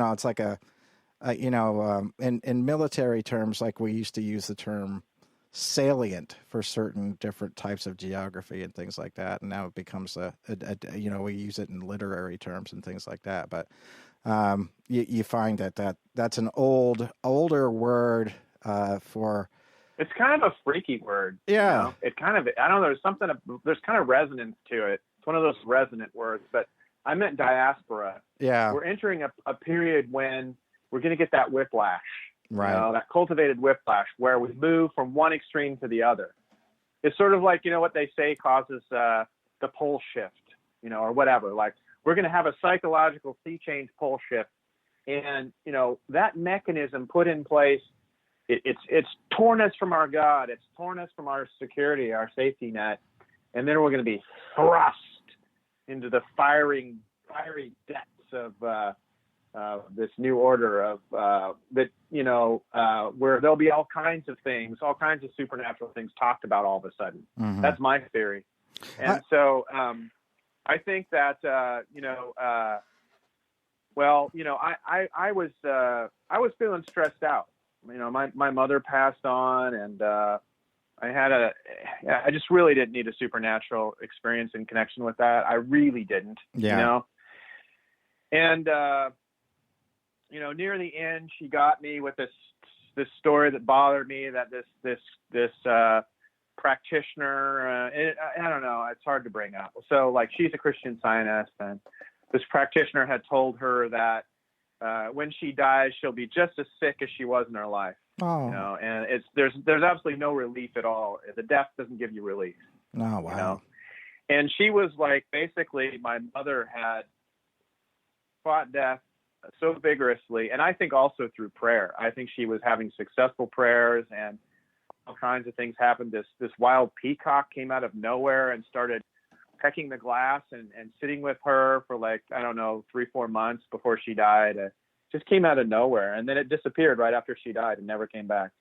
They live in the forest. It's an oak forest, mm-hmm. Kind of a magical oak forest. But anyway, so I was, there was a supernatural thing. I had a visitation, and then an attack from some kind of spirit being, and it was just terrible. After she passed on, it's like I would never attribute the attack to her, but she definitely visited me. I just felt her presence, and I got some very brief telepathic communication. First thing she said was, "Oh, you can hear me. Mm-hmm. No one else can hear." No, it wasn't that. It was, "No one else can hear me." Mm-hmm. She didn't say, "Oh, you can," and it was a short interchange. And then later that night, I was trying to go to sleep, and I had this attack. It was just one of the worst experiences of my life. And so I was pretty raw, and I wanted to turn to a psychologist. Right. Like I had never gone to a therapist or anything like that. And I'm like, you know what? If I ever needed it, I need it now. Right. I had a life-threatening illness just a few months before that. Then my mom died. I'm going to go get some help, from the psychology industry. Right. The alienists, right? And right. that's the original term for a psychologist, right? Right. I need help from an alienist. Yes. So I went and visited one, and wouldn't you know it, this guy, I didn't believe him at first. I would, and I started talking a little about the supernatural, and then his notebook comes out, and then he starts taking notes, and he's like, and then he would bring up stuff I said before, and he'd forget everything else I said except for stuff about the supernatural. Yeah. And he was like genuinely interested, and then I was like, I said, well, have you had any experiences? And then he told me a bunch of experiences he'd had. Yeah. I'm like thinking, wow, this is not what I expected from a therapist. Yeah. Yeah. And then I kind of felt bummed out. It's like I almost was expecting, I kind of felt like I was a little bit floating up a little far. I needed a tether. I needed someone to bring me down and to earth and just tell me some things that would kind of like dissipate any supernatural stuff. And no, he was taking notes, and he was like, wow, you could write a book about this stuff. And he was fascinated by it. Yeah. He said, I remember you said this last time. And he'd forget everything else except the supernatural stuff. Yeah. And so the reason I bring that up is I think we are entering a new era, a new age, a new order.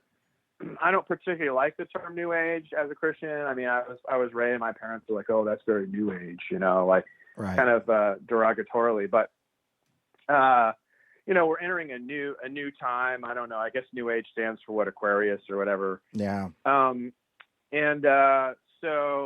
you try to get some regular old fashioned therapy, some God-hating therapy. Not really. I'm joking. I didn't want God-hating therapy. I shouldn't have said that, but it was a joke. It's not a funny joke, but you know what I meant. Some down to earth, very dry, right. like the movies, therapists that they're gonna be doubters. I actually wanted a doubter for once. Right. I kind of resisted doubters my whole life. They irritate me. And then all of a sudden I found myself after that spirit attack, after my mom died, I'm like, you know what? I need a doubter. Yeah. I want to talk to a doubter who will just tell me it's all my imagination. I won't believe the person, but it'll be soothing to hear that, Right, right. But no, this guy's like, oh yeah, I believe it all. I think all that stuff really happened to you. Yeah. And I will say this, Sig, because earlier I was laughing, and I wasn't laughing at you. It's just that I have heard this story firsthand from an immediate member of my family who sees a psychiatrist regularly. And every time this person comes out of the psychiatrist, I say, well, what'd they say? They say, well, they just want me to write a book, and they want to talk about this, and they want to talk about Sasquatch, and they want to talk about the guy, the guy wants to talk about his mentor who, is from Nepal or Tibet, and, he's got a picture of a Yeti, and it's like, this is, you'd be surprised how realistic, and a lot of people think that it's like, okay, if you're functioning in life, and you're doing different things like that, maybe you've got some sort of, ADD or something like that, you need medication for, you have to go to see a psychiatrist or whatever. And, they're not, it's not because of anything other than the fact that and that's what they talk about all the time. It's what they want, and write a book about it, you should write a book, and all these other things. It's interesting that, again, it's funny that when we have these similar experiences, we're so individualized, and by the stigma of it, that we don't actually share the story, which is that, it's not nuts. You know what I mean? It's far from what they classify as being some sort of a problem. Again, this is a person who functions in every aspect of their life, and just like you do, and holds a job and everything like that. And the fact that you've had some form of weird experience that can't be explained doesn't make it. Doesn't mean that you've had some sort of mental breakdown or what have you. So I want people to know that listen to the shows too, because it's not how that works. It's not how any of that works. Well, ironically, I wasn't expecting it, because, here I'm going to an authority on mental health, right? Who doesn't dismiss it out of hand at all, and then proceeds to tell me a story of how he's communicated with spirits. Very, that actually manifested and had a physical form and moved an object, you know? Right. And then it's so frustrating to be, you know, basically persecuted mercilessly at work, Mm-hmm. you know, with these morons that are operating really on a kind of a Freudian 1950s. I know Freud died before that, but you know, Freud's theories took off really heavy when my grandmother was a therapist. She got her master's degree in sociology, and she did a lot of that. And you know, and she was always pushing Freud on me, and Steinbeck and Hemingway and Freud this, Freudian that. I'm just like, ugh, you know. But it's ironic that at work they're so outdated. They don't know that they're not with it. You know, it's like, really? Don't you know what the future holds here? I'm the future. Right. You're the past. You're dead. Right. Your outlook is dead. Yeah. You know, and you're persecuting me and not promoting me because of a dead, outdated form outlook. I mean, you hear, like, you know, in the media, you know, they're not making fun of UFOs anymore. Right. You know, they were told to mock them before with, you know, kind of this really kind of a sneer and a snicker. And, you know, that was in the 80s. You'd hear that. But they don't do that much anymore, especially on certain networks. They're very much promoting the idea of UFOs. And of course, it's always, you know, piloted by aliens or whatever, the same old tired theory. But the good old Stanton Friedman, you know, his bully pulpit about that. But there's never anything different from that. But, you know, oh, well, you know, we saw a UFO. It must be aliens, you know. Yeah. I wonder what they look like. I wonder what planet they come from. What do you think, John? Well, I don't know, Susan. Yeah. You know, this kind of thing. It's just, you know, so it's just interesting that, you know, in academia, the academicians are just really old-fashioned. Yeah. About that, you know. Well, I think that's there is a intelligentsia that does not want to violate standards, and again, that happens in history too. My uncle wrote several books on Irish history that nobody wanted to know anything about, you know, and it was, you know, he fought that for years and years and years. My whole life, I remember that. And it was finally whenever, like, the DNA actually proved that he was right, 40 years after he wrote his fourth book, that, you know, anybody took it with any kind of seriousness. But, you know, but that's almost the way that it is. And so in a lot of ways, I feel sorry for a lot of people who are on the vanguard. In other words, some people who have said, I've had these sort of spiritual events with Sasquatch over the years and everything like that. I mean, they were beaten down, and you've been beaten down, and all these other people have done that. But again, your idea of the whiplash is actually kind of interesting to me in the fact that it's like we went from a period of the pendulum swinging, but we wanted to swing more wildly now. In other words, we go from one extreme to another extreme. And in politics, you can see that. You know, you're going to see one extreme, and then you're going to see the opposite extreme. And then the next person who becomes president is probably going to be the other extreme. And then we're going to come back, and these wild swings of things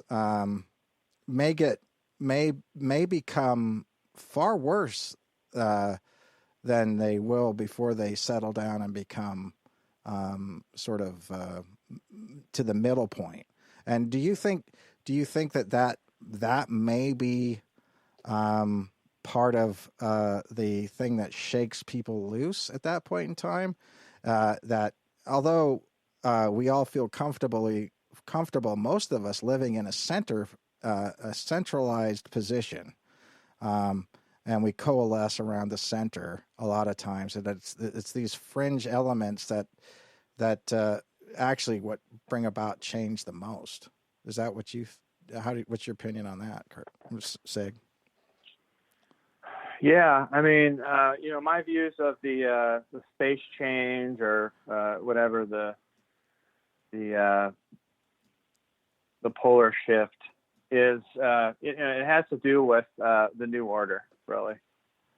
They've always believed this stuff. So, from my standpoint, I happen to be poised at just the right time to write some books that might actually get some readership, and I'd have to be careful how I did that. But in academia, it was just weird because I wrote Cultists, and it was respected as just an incredibly written book by my peers. People read it and their jaws would drop. They'd be like, because, the average reader at a Bigfoot conference really, I'm flattered they've read it and they offer some things they liked about it or whatever, or maybe they didn't like or whatever they say. But I was raised. I cut my teeth on literature. I have a literary background. Mm-hmm. I'm a professor. I really admire, literary writers like Dennis Johnson, T.C. Boyle. William T. Bowman. Those are the people that really inspired me. And I was kind of rebelling. Like, I started out rebelling really conventionally, with William Burroughs and, Jack Kerouac, and then I realized this isn't rebelling. This is the same old crap. Mm-hmm. This is just more crap. This isn't rebelling at all. This is just like trying to tear children away from their parents and trying to destroy society. I'm not into that. That doesn't interest me. Right. And it worked. So, I left behind the beats. I left behind the 60s writers, the 70s writers. I was bored, But then, in the 90s, I found people like Volman, and he turned a little bit savant-like, a little bit, I don't want to say sociopathic, but, the idea of moral relativism appealed to him a great deal. And right. So I kind of, in the end, I couldn't read any more of his stuff. I got bored. I felt kind of let down by the direction he went. And then he won the National Book Award, and like most people who win that, he stopped writing much after that. I'm sure he's written some, but he hasn't written anything that interesting after that. Yeah. And, I used to hang out with Dennis Johnson, and he was very interested in Bigfoot before he died. He's living up in the panhandle of Idaho. His neighbors had sightings. He used to talk to me for hours about Bigfoot. And I'd go down when he came to town. I'd hang out with him. Over at the Tin House Writers Workshop. I only went 1 year, and I stopped going after my teacher ripped off a bunch of stuff from Cowslip. I'm like, oh, great. I go to get some help with getting I didn't need any help with craft. I wanted to get published, Right. I go there, and the guy just like raids my book and like writes his only good book he wrote was a ripoff of a lot of the style and techniques from Cowslip, and he's not written an interesting one since. And that one got made into a movie, and it was rated really highly on Rotten Tomatoes. And I'm like, I'm not going to buy it. I'm not going to buy it. I finally bought it. Yeah. It's like, it's not that much like your book. Yeah. I'm like, it has a narrator that's female who's young, who, writes in this stream of consciousness style about the supernatural. And, the same thing happened when I was, I was friends with Val Kilmer. Yeah. And, he's like, hey, I need some newspaper. I need some airplane reading for the flight home. Right. You got anything? And so I gave him a copy of Cowslip. Well, guess what? A year and a half later, American Cowslip comes out. A film about, drug use and kind of, it was fairly different, but like, I'm just like, and he was responsible for the idea and everything. I'm like, so, okay, he put American in front of it. Wow, that really means it's different, and it has a lot of similar characterization. So all I'm saying is that when you come up with some of these ideas, I guess you got to take it as flattery if they get ripped off a little bit. But the thing I wanted to say, I got sidetracked. The thing I wanted to say was that I was craft oriented. So when my colleagues, it's like they're the opposite of the Bigfooters that come up to you in a conference at your table and say, "Oh man, I read your book. I really like it. It was a little hard to get through in places, but I liked it. It's just great, And then my colleagues are like, man, a lot of that Bigfoot stuff was really out there, but your writing is so good. I mean, you're up there with Steinbeck, and they're quoting all these writers I don't like, Right. Well, I mean, it's like, it's actually really literary. I mean, why are you teaching? Why don't you just write for a living? I'm like, if you only knew, Yeah. I wanted to just say, if you only knew how hard it is to break into that industry, it's far more than incestuous. I mean, it's beyond incestuous. So, in terms of like how to get in, like I don't have any contacts. I'm not in the bright bloodline. I don't have any this or that that'll get me in the door. I'm trying. I'd love to be a full-time writer. So then they say that, and then what do they say after that? They say, "So, do you believe in Bigfoot?" Yeah. So then it's sort of like I kind of felt like as a Christian, having a non-Christian ask me if I believe in God. Yeah.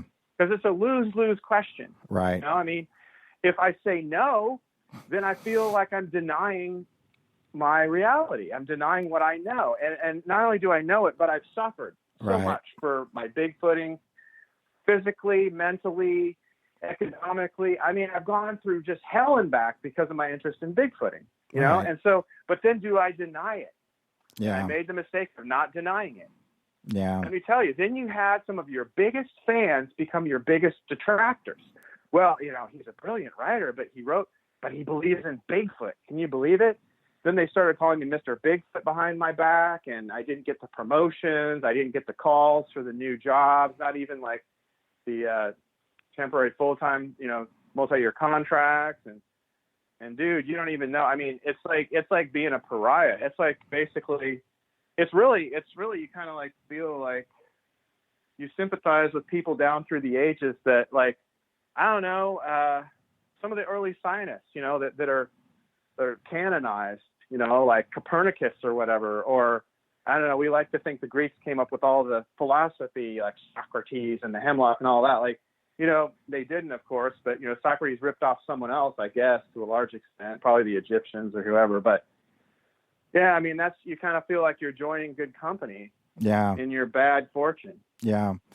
I think you're right, Sig, because in a lot of ways that, you can also come down to the idea that there is no such thing as an original idea, but and I'm not, whenever it comes to these types of things, but it is interesting to me that, and I'd like to talk about this maybe on the other side of this break, because we're going to take one more break, that, just like whenever you were talking about the artwork that you saw, and that you get this hearkening back to our ancestors and things like that.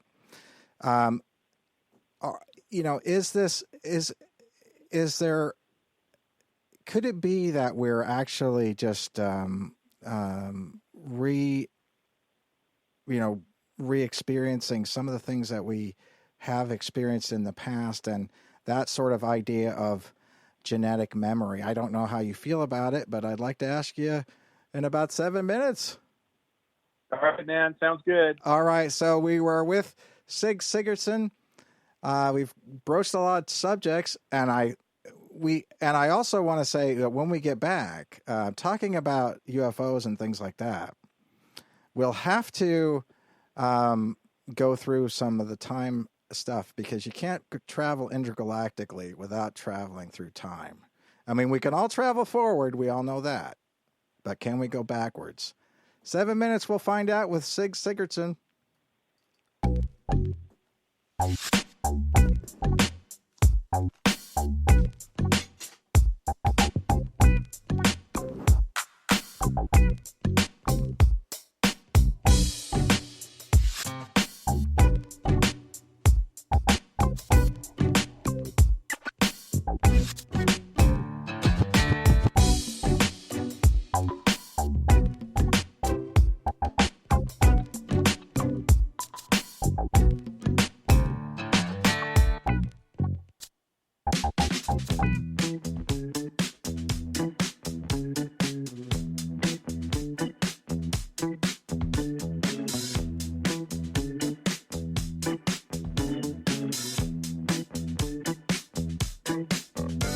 You are listening to on the other hand, with Kevin Beegle on the We Are Paradox Media Network. You can find the show on Facebook at We Are Paradox Media. Also, you can hear the show on Spreaker Radio by searching We Are Paradox Media. The show will be returning shortly. We have taken a break for station affiliation. This is a live show, and the call-in number is 360-548-7070.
You are listening to On the Other Hand with Kevin Beegle on the We Are Paradox Media Network. You can find the show on Facebook at We Are Paradox Media. Also, you can hear the show on Spreaker Radio by searching We Are Paradox Media. The show will be returning shortly. We have taken a break for station affiliation. This is a live show, and the call-in number is 360-548-7070.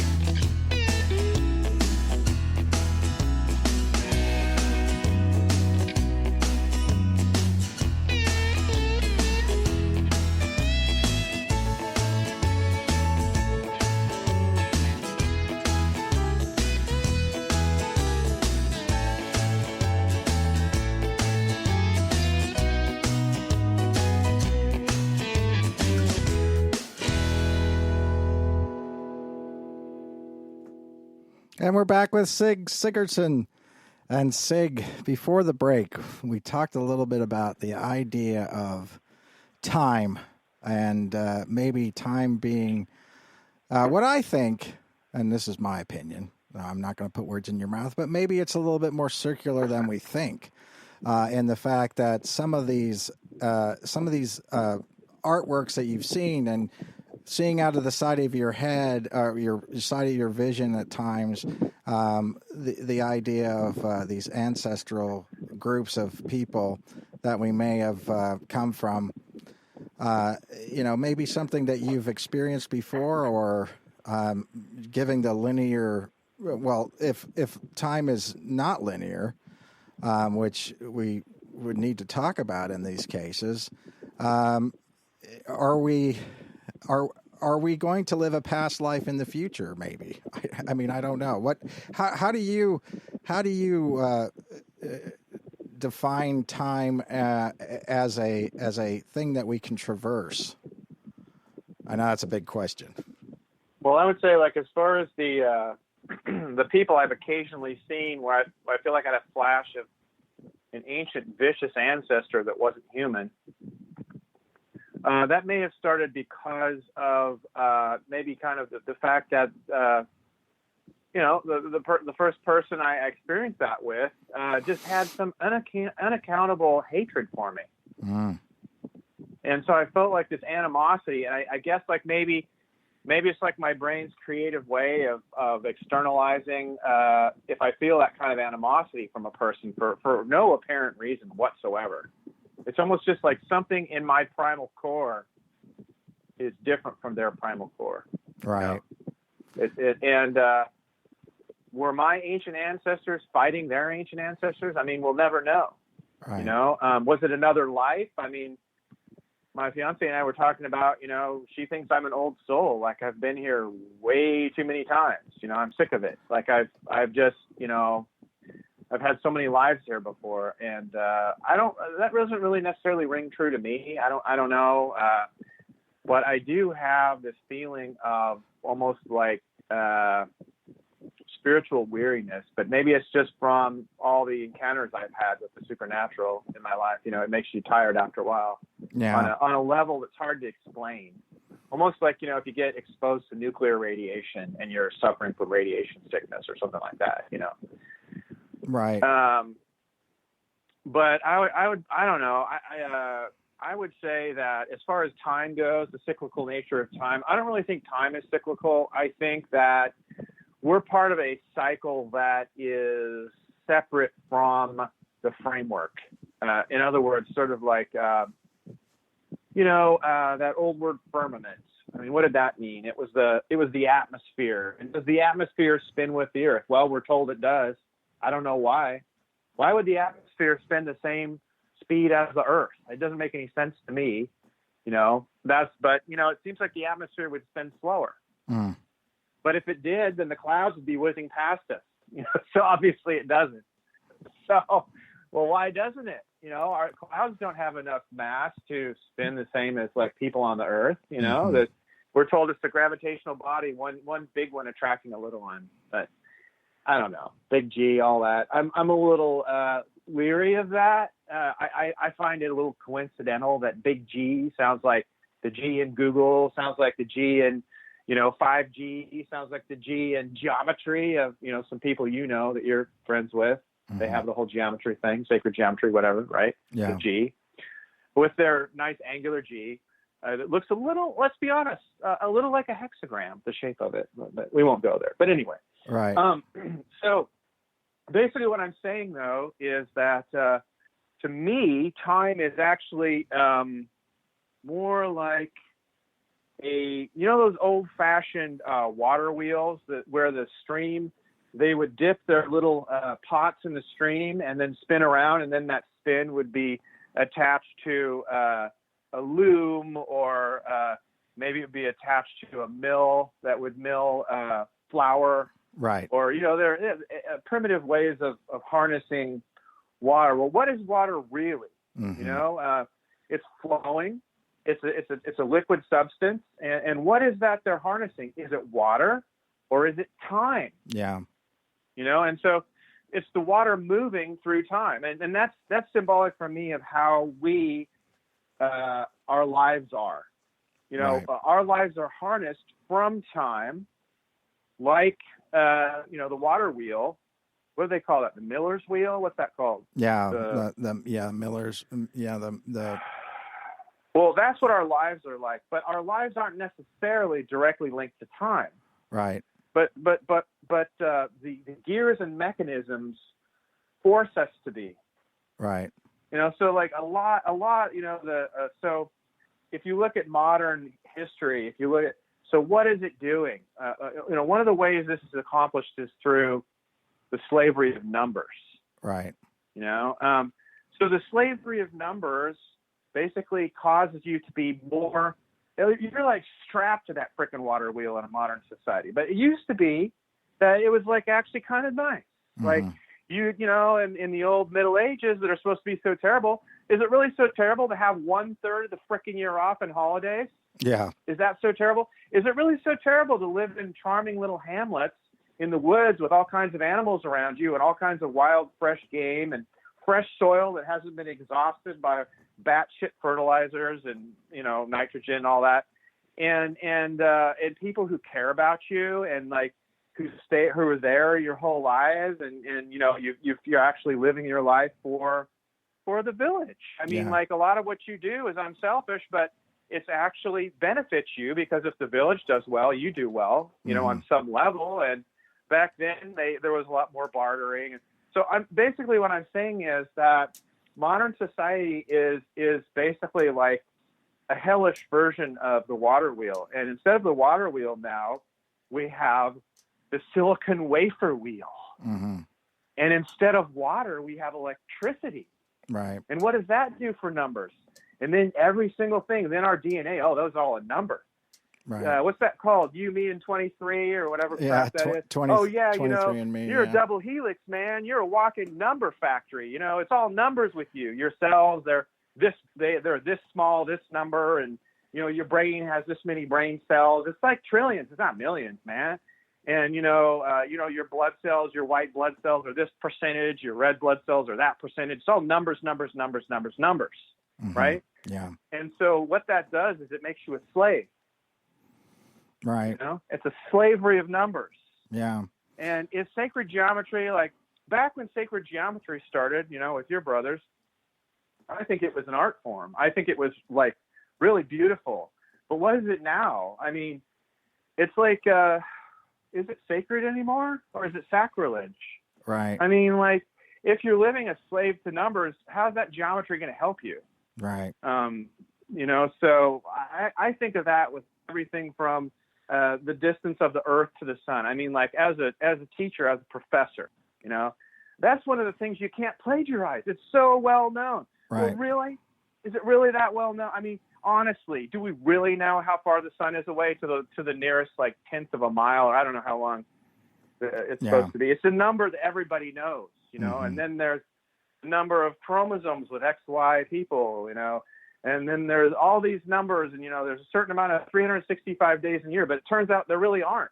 No. But that's the number everyone memorizes. Right. So if you're counting something, you get 365. What do you think about? Oh, that's just like the days of the year. Huh. Yeah. Or 1111. That's scary. It's all single digits. They're all like sticks or ones. That's weird. Right. But if you're on a 24-hour clock like in Ireland, you can have 22:22. Yeah.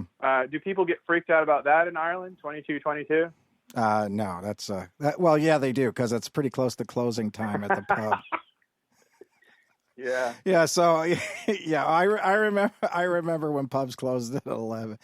At 11. Yeah. So, 11:11. Did they close at yeah. 11:11? Yeah. So that. But I will. But I think you're right in a way, right? Because we have been taught to believe in numbers as the universal language, right? That if we were to communicate with some other entity throughout the universe, that the only way we could actually communicate with them is through numbers. In other words, mathematics. Mathematics is the universal language, or so we're told. But I also do agree with you that in a lot of things, we believe things in certain ways without testing it for ourselves. In other words, part of the issue is that we do take things as a function of what we've been told. In other words, we're told that the speed of light is a certain speed, and we don't vary from that.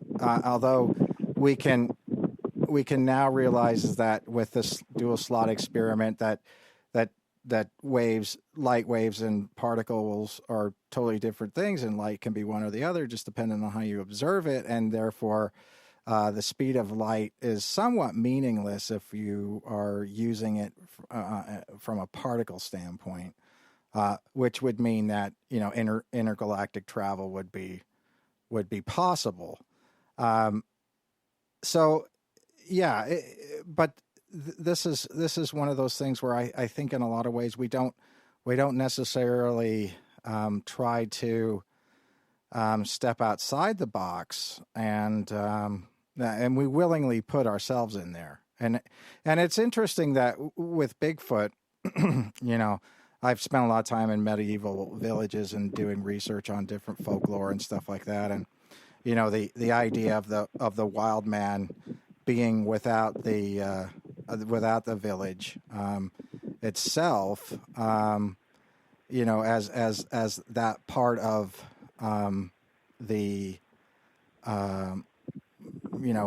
of nature itself. In other words, if you look back at some of the different archaeology they've done on people whenever they were hunter-gatherers as opposed to agrarian type people, and it's interesting now that they found that for up to maybe 11,000 years that there were groups of people who lived in villages, and there were groups of people who were still doing hunter-gathering type things, very close to each other, that that the body showed wear completely differently, and so what's interesting to me is that it's almost like that the quote unquote civilization of man actually could be thought of as the downfall of man in a lot of ways. I mean, we do benefit from some things. I mean, I'm a diabetic, and if I didn't have insulin, I'd be dead. I mean, that's like, like I'm here today because of science, and being able to replicate those different types of things. But if you were healthy back then, would it be better to be in a small type of community? This is a problem where we have, like 700, 900 friends on Facebook. I mean, there's no possible way we know those people.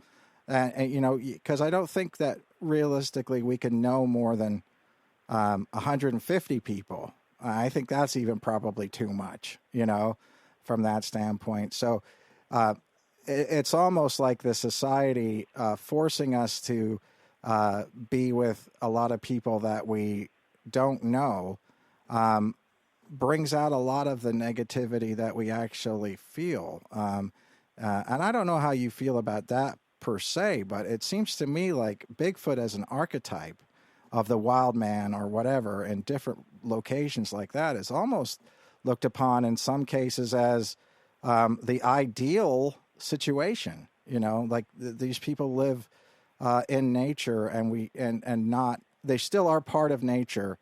Like in the Epic of Gilgamesh, Enkidu is still part of nature until he becomes civilized by the the Temple of Ishtar or whatever. And so is that the ultimate state these beings live in, or is it more one of those things? Is that a desire for us to be part of nature, or are we meant to sort of go different places in the universe and do different things and experience these different things that maybe we don't know why we're doing it? I mean, it seems odd to me that we're trying to colonize Mars, for example, when it you know, if you're a conservative type person, you'd say, oh, well, why don't you just fix where you're living, you know, instead of the new, bigger, better thing? And are we as human beings sort of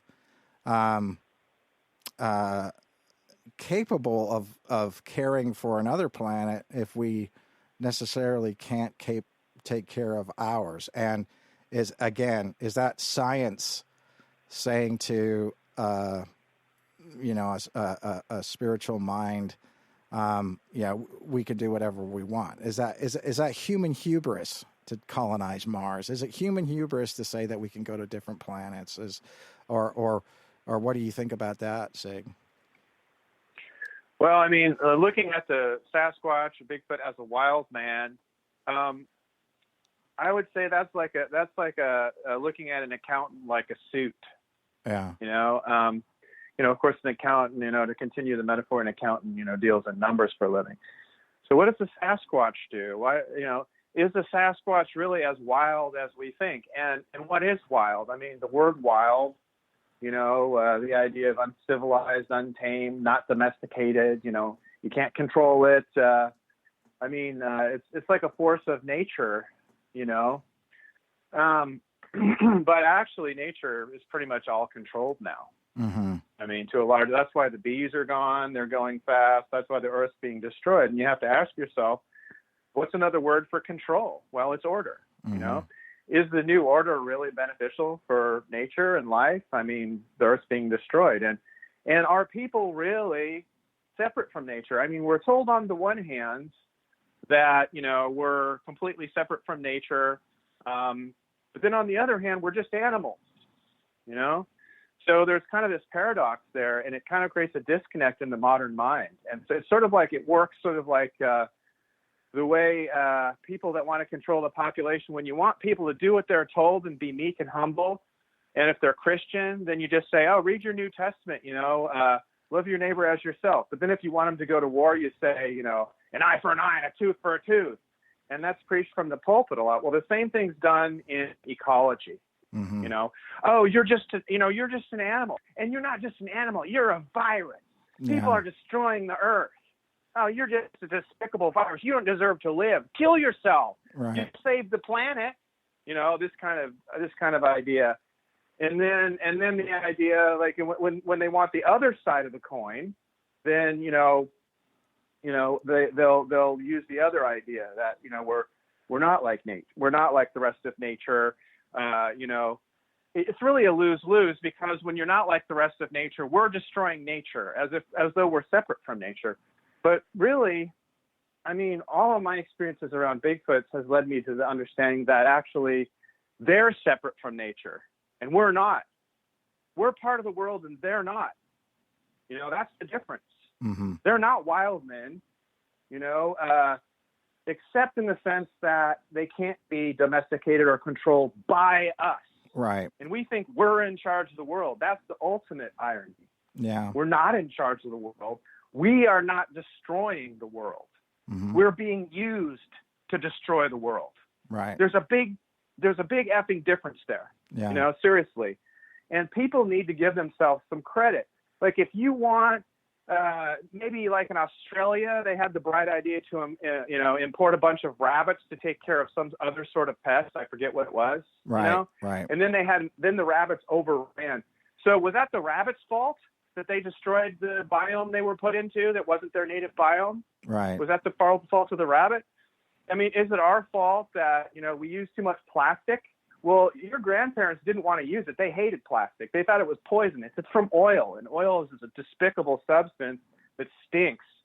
And they would rather have put ethanol in their cars if it wasn't for the prohibition, that the Rockefellers put through that kept people from being able to use ethanol in their vehicles, right? So then suddenly they're petroleum only because, alcohol is illegal. That's an extra added benefit of the prohibition. Hey, funny that. So, I mean, really, are we destroying the earth? No, we're not. But you know what? I think the Sasquatches know what is destroying the earth, and they know we're not doing it. They know we're being put up to it. And so all my experiences with Sasquatches have led me to understand that they are very much not wild men. They're not untamed at all. They're just not tamed by us. Right. Maybe you see them in the woods and you're not supposed to be there. Yeah. Maybe they don't like the fact that you're there. Right. And so in that sense, they seem wild because they want to get rid of you. But what are they doing there? Right. I mean, that's really the thing to ask yourself. I mean, there are so many Bigfooters that usually the ones that are slaves under the yoke of the bastardization of science and what it's become, this joke of what it could have been.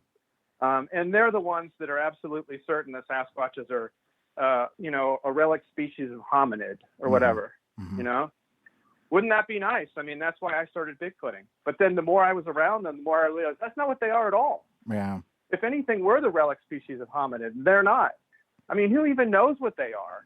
Yeah. I mean, it's sort of like Zen. The Zen master says, you say, what's the meaning of life? And he's like, we'll never know. Yeah. All we can know is, how to live our lives as well as we can, but we don't know what life is, Right. And then people are like, oh, isn't that just wonderful? But if you say that about Bigfooting, no one wants to interview you. If you stay on a show like Darkness Radio, that the more I learned about Bigfooting, the less I know. They're like, okay, we'll go to break. Well, Sig, it's been great talking with you. They want the expert, Yeah. But it's just ironic that the people who claim to be the biggest experts are just complete idiots.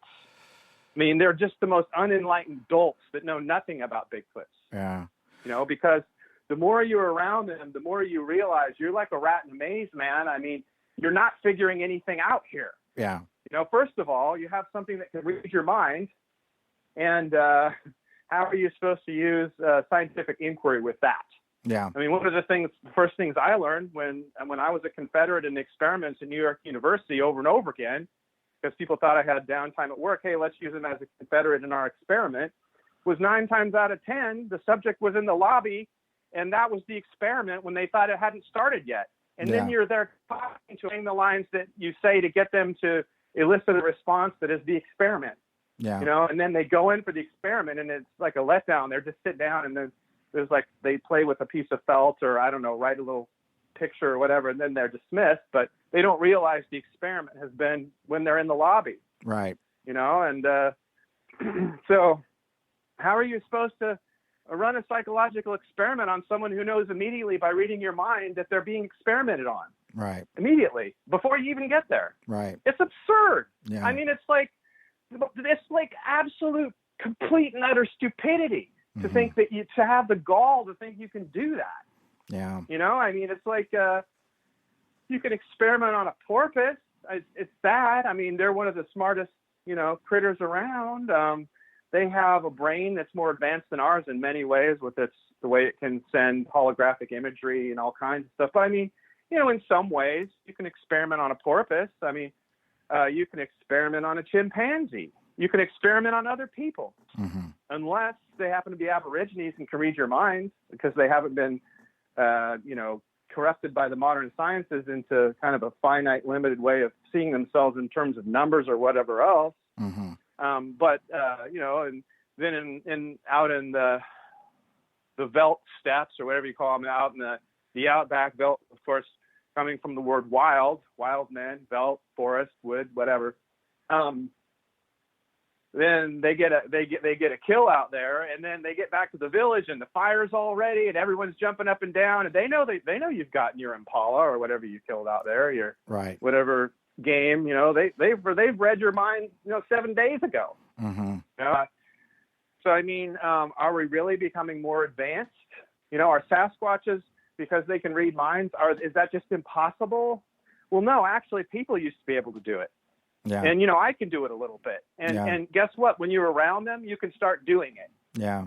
And I never knew I knew, like, when I was around them and I was able to read minds a little bit, usually when I wasn't trying, I always kind of attribute it to them, but I was always wondering, well, maybe I flatter myself and think I had that ability before I was, surrounding myself with them all the time in hot spots. And I will say that the less I went Bigfooting in these hot spots with all kinds of activity, that it seemed to me like the less telepathic I became. Mm-hmm.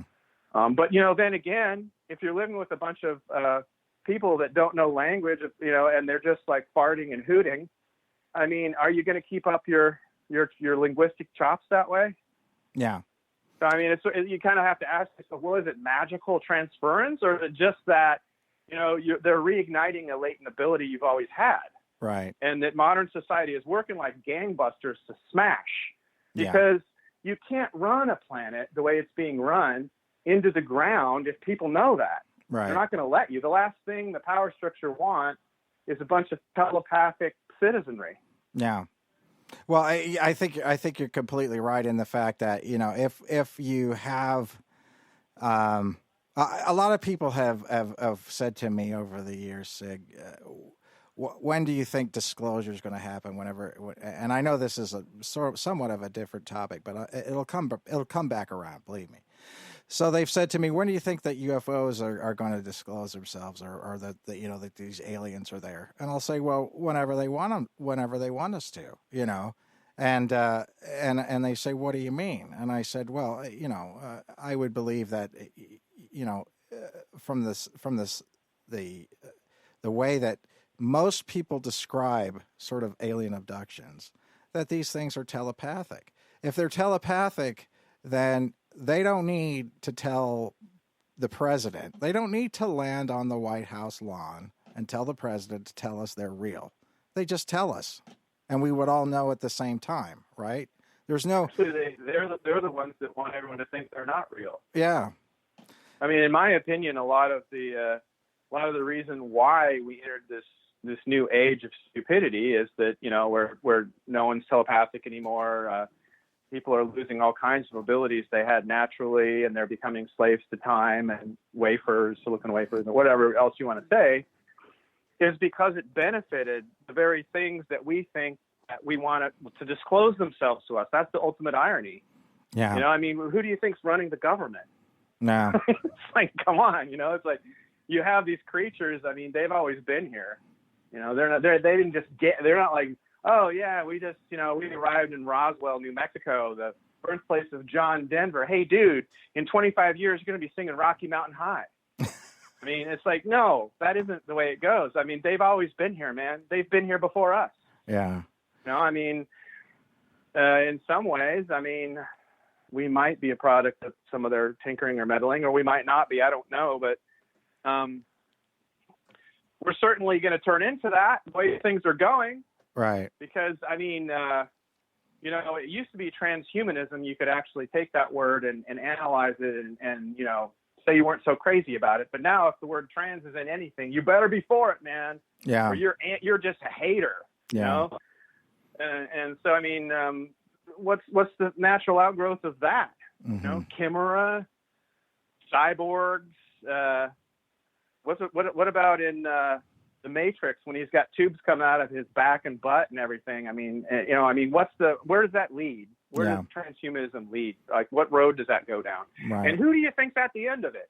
Right. I mean, who's like nurturing that along? Do you think like it's the aliens? They're like, they're going to save the day and save us when we end up in little tanks, Mm-hmm. like that are using our own dead, other humans that died that are liquefied and just like you hear in the news these days. They're trying to start beating the cannibal drum. It's not so bad to eat people because there's so many of us and we're destroying the earth. Just eat your neighbor.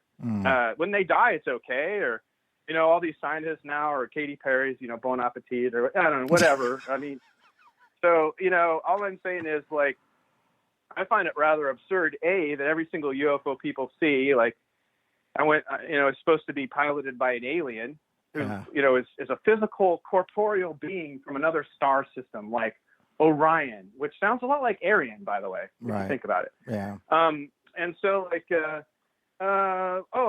what about the possibility that that's not the case at all? I talked to Stanton Friedman, and I stood up and waited in line at the, McMinnville UFO conference, and I said, Stanton, I got up to the mic and I said, Stanton, why is it that you always push the idea that any UFO is piloted by a physical alien from another, that's come through outer space to visit us for whatever reason? And, he was nice at first. And then I said, well, it seems to me that most UFOs are probably black budget. I noticed you used to be a nuclear physicist. It seems to me that you never really you've got the same boss as you ever had. Yeah. Oh, man. You should. Oh, holy crap. He came unglued. He couldn't believe it. And the audience booed me. Right.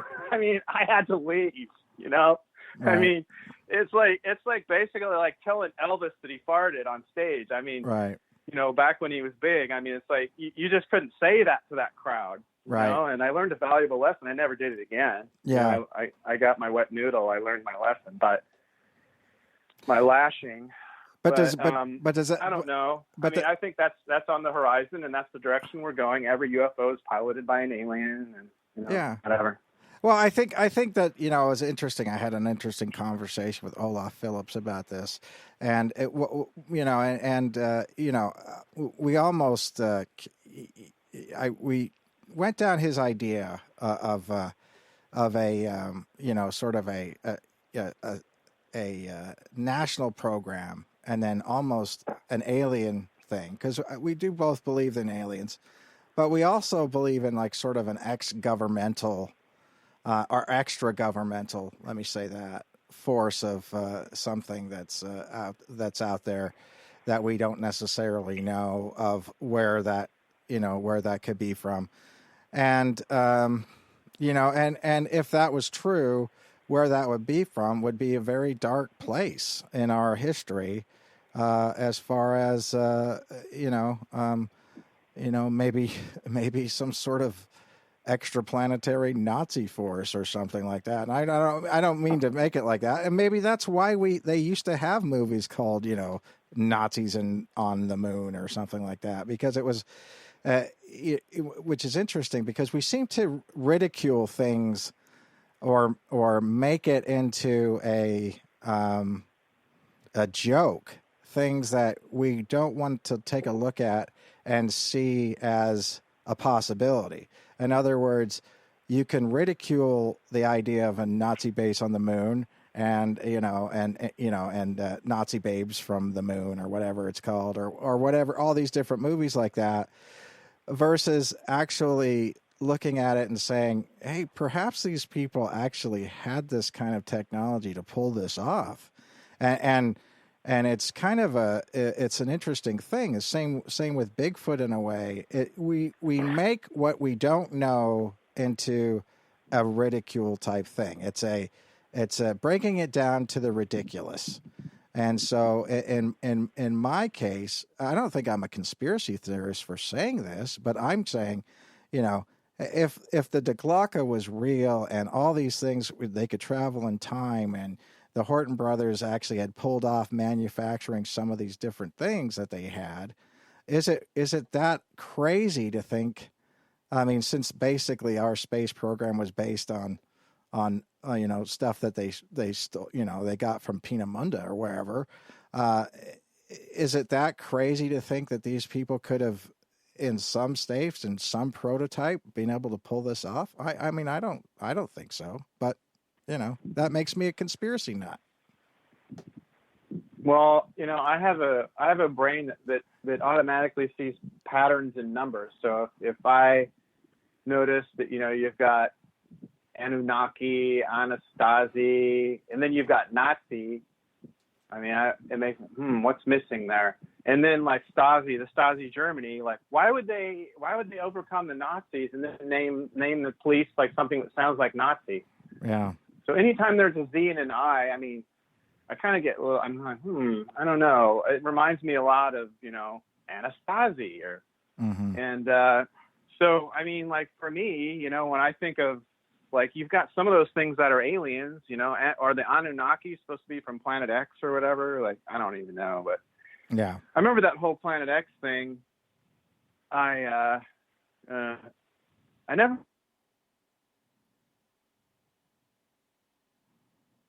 Oh, you broke up there a little bit. Are you still there, Sig?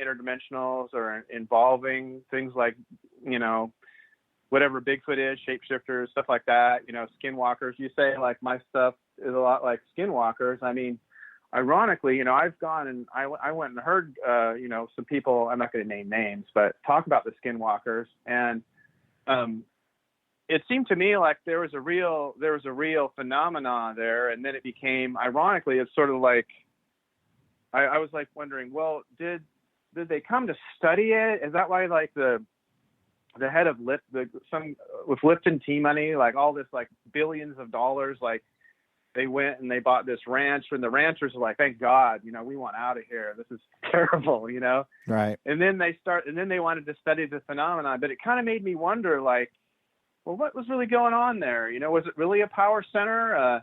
It probably is. Is it still a power center? I don't know. But I think that, it's no accident that a lot of the, I was pretty central in the Bigfooting community. And then whatever reason, when I was a little kid, my parents put me in that attic bedroom and there was a very steep stairwell up there. I was 2 years old and I fell and hit my head. I don't know, for whatever reason, I don't have the usual buffer about saying what I think, I'm not as good at, you probably have gathered that from the show so far. Like, I'm always thinking about stuff. I'm always hypothesizing and I don't have anyone to share it with. I don't belong to any organization. I don't have any friends that are interested, barely, and I made the mistake of thinking like a lot of my Bigfooting friends would be interested. No, they're not. They're only interested in one thing, their theory of Bigfoot. Right.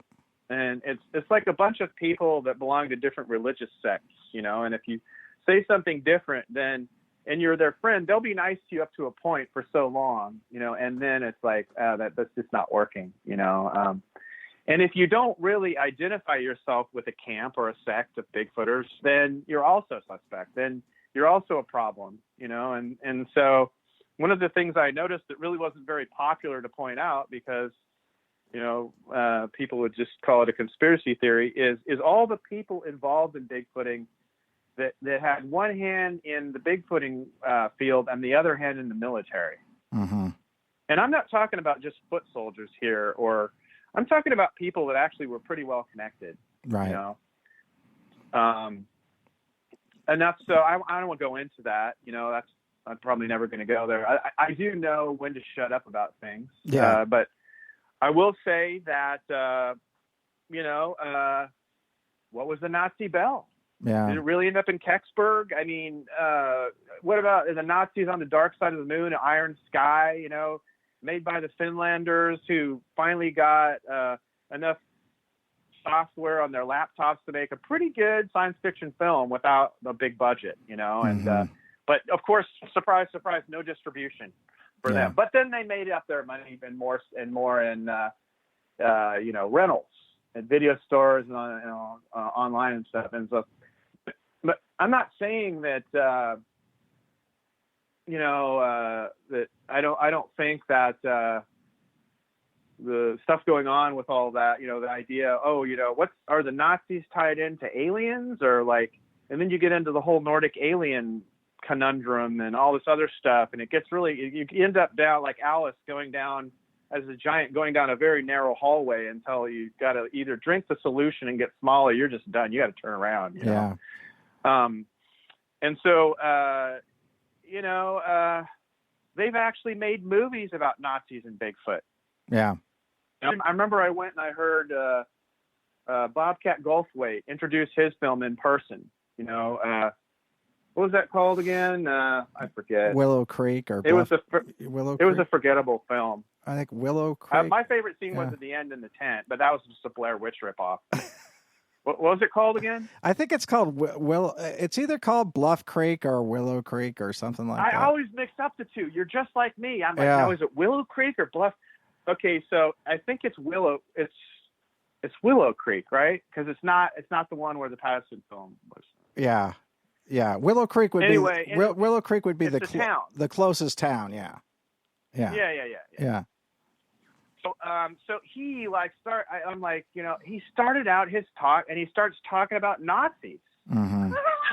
You know, like, and no one hates the Nazis more than me. It's not like I like the Nazis, but I'm always like, you know, noticing like weird kind of dark militaresque veneer, like, around Bigfooting. I'm not saying that military is Nazi-esque, but like, so he brings up the Nazis. I'm in these Bigfoot meetings. They're all these, I mean, the Nazis are fascist, so they're like ultra military, you know? Right. I don't think people in the military are Nazis by any stretch. I mean, I know you're a soldier and, you know, my hat's off to you, but I'm just saying that, there is a weird, link between black ops, covert programs, and Bigfoot.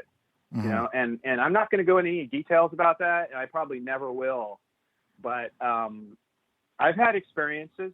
You know, I had one experience at that Bigfoot event down, you know, sort of by the coast that has a name that kind of sounds like it's. I kind of hoped it was at the beach, but it wasn't. It was at this dried out, burnt out field by a kind of a rotten stream. But you know. You know, I had a Men in Black experience there, except they were wearing khaki. Yeah. And it's just like, you know, I mean, I always wonder the connection between, you know, what is the fascination with Bigfoot and military type things? I mean, it's the ideal soldier. I don't get it. It's the ideal soldier. I mean, if you're looking at it from that thing, I'll maybe this is where you're going, or maybe it's not. But it's a well-known thing that Stalin tried to hybridize humans and gorillas or some kind of a large primate. I don't know if it was orangutan or gorilla, to be honest with you. I can't remember now. But they tried to do that in the 30s. They were trying to make this super strong soldier that had the intelligence of a human and the brute strength of a large orangutan or gorilla, and supposedly they couldn't pull it off. You know, they weren't genetically similar enough, given the way to given the technology at the time, to pull off a hybrid to do that. But as with most ideas, when science becomes available, oftentimes people will go there. You know, that's where I'm, what I'm going to say about that. And it is interesting that up here, Kirk, sorry, Sig, in Darrington, there was a about, I would say 15 to 20 years ago, there was a guy who swore that he was chased by a Bigfoot, and it fell off the side of this cliff by a town called Darrington, and it was like a robot, and it was like a robot chasing after him, and it like short-circuited it. He was up there trying to do that, and you can, they played that on Linda Moulton Howe played it and had a recording of the guy telling his story, and it basically chased him around, and I mean, so would it surprise me that in some way or form we've tried to replicate something that's out there? No. But that, I mean, again, this is, and is that what people are seeing when they're terrified? Because I've never had that kind of experience. I mean, whatever I saw whenever I looked at it, it just didn't really even react to me, really. There was one time where it kind of walked across the road and just kind of looked at me like, what are you going to do about it? And then just walked off. And it was like, yeah, there's nothing there. Well, there's nothing I can do, but it wouldn't surprise me that in some way, shape or form, if we are trying to, make, a extra human type, creature, I don't know if we have the capability of doing that. I don't know. And you've heard that rumor about Leavenworth and the invisible Sasquatch that got away from the lab and all that, right? Yeah. Well, I've been approached by on one occasion I was approached by a covert military group to join. Right. I think that was never said, but I found myself sitting at a table in a hotel surrounded by hundreds of thousands of dollars worth of monitoring equipment to allegedly go, find them. Yeah.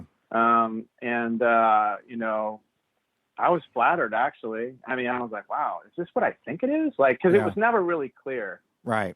But and my feeling about yeah. I mean, I who knows? I mean, if they tempted me with enough money, would I have joined? Probably not, but I would, why do you want me? Right. I mean, it was strange. I'll say that. And, well, I can never probably go into any more detail about that, nor would I. But yeah. I mean, if I don't, people will think, oh, he's nuts. But believe me, I'm not. No. I still know some of the people at that table. Yeah. And I'll never breathe a word of it. But, and even if I did, there's plausible deniability in how it went down. But my feeling about the whole Bigfoot question in terms of like the super soldier side of it is that I really see it as more of an occult interest. Yeah. Kind of like, I don't. Douglas Dietrich is very problematic. I'm not saying I believe very much of what he said, but I mean, the guy's a fast talker. So is he really able to like talk that long and that fast and not drop some tidbits, some crumbs for a hungry mouse like me? Interesting, and the link between the occult and the military, I find that fascinating, right. And also some of it had a ring of truth to it. And so I think actually the interest isn't really with Sasquatches. I think they know Sasquatches are not always physical, mm-hmm. And so I don't know. That's if you look at the strength of Sasquatches, it really doesn't even match. It doesn't equate with even a huge primate. You're like, okay, they could pull themselves up cliffs by their arms. Could they really do some of the things that people have seen them do? Other things like picking up a compacted car in somewhere in near Detroit by a river and lifting it up like a suitcase. Mm-hmm. I mean, a compacted Lincoln Town car that has been turned into a little compact cube. I mean, and then lift it up like it weighs nothing. Yeah. And then the junkyard owner comes out of his trailer and sees it and just freaks out and moves and never lives there anymore. I mean, I've heard so many stories about the kind of strength they have. I just don't think it's corporeal myself. I think that they can manifest and they do manifest, and so I don't know. I think that there are Native Americans that know this stuff and that revere that power. I mean, how could you not just be awestruck by it? Right. Because we're led to believe that we're just physical beings, but it turns out we're not. I mean, we're filled with electricity. That's what makes us run. Mm-hmm. I mean, the gas in your body isn't the food; it's the electricity. No.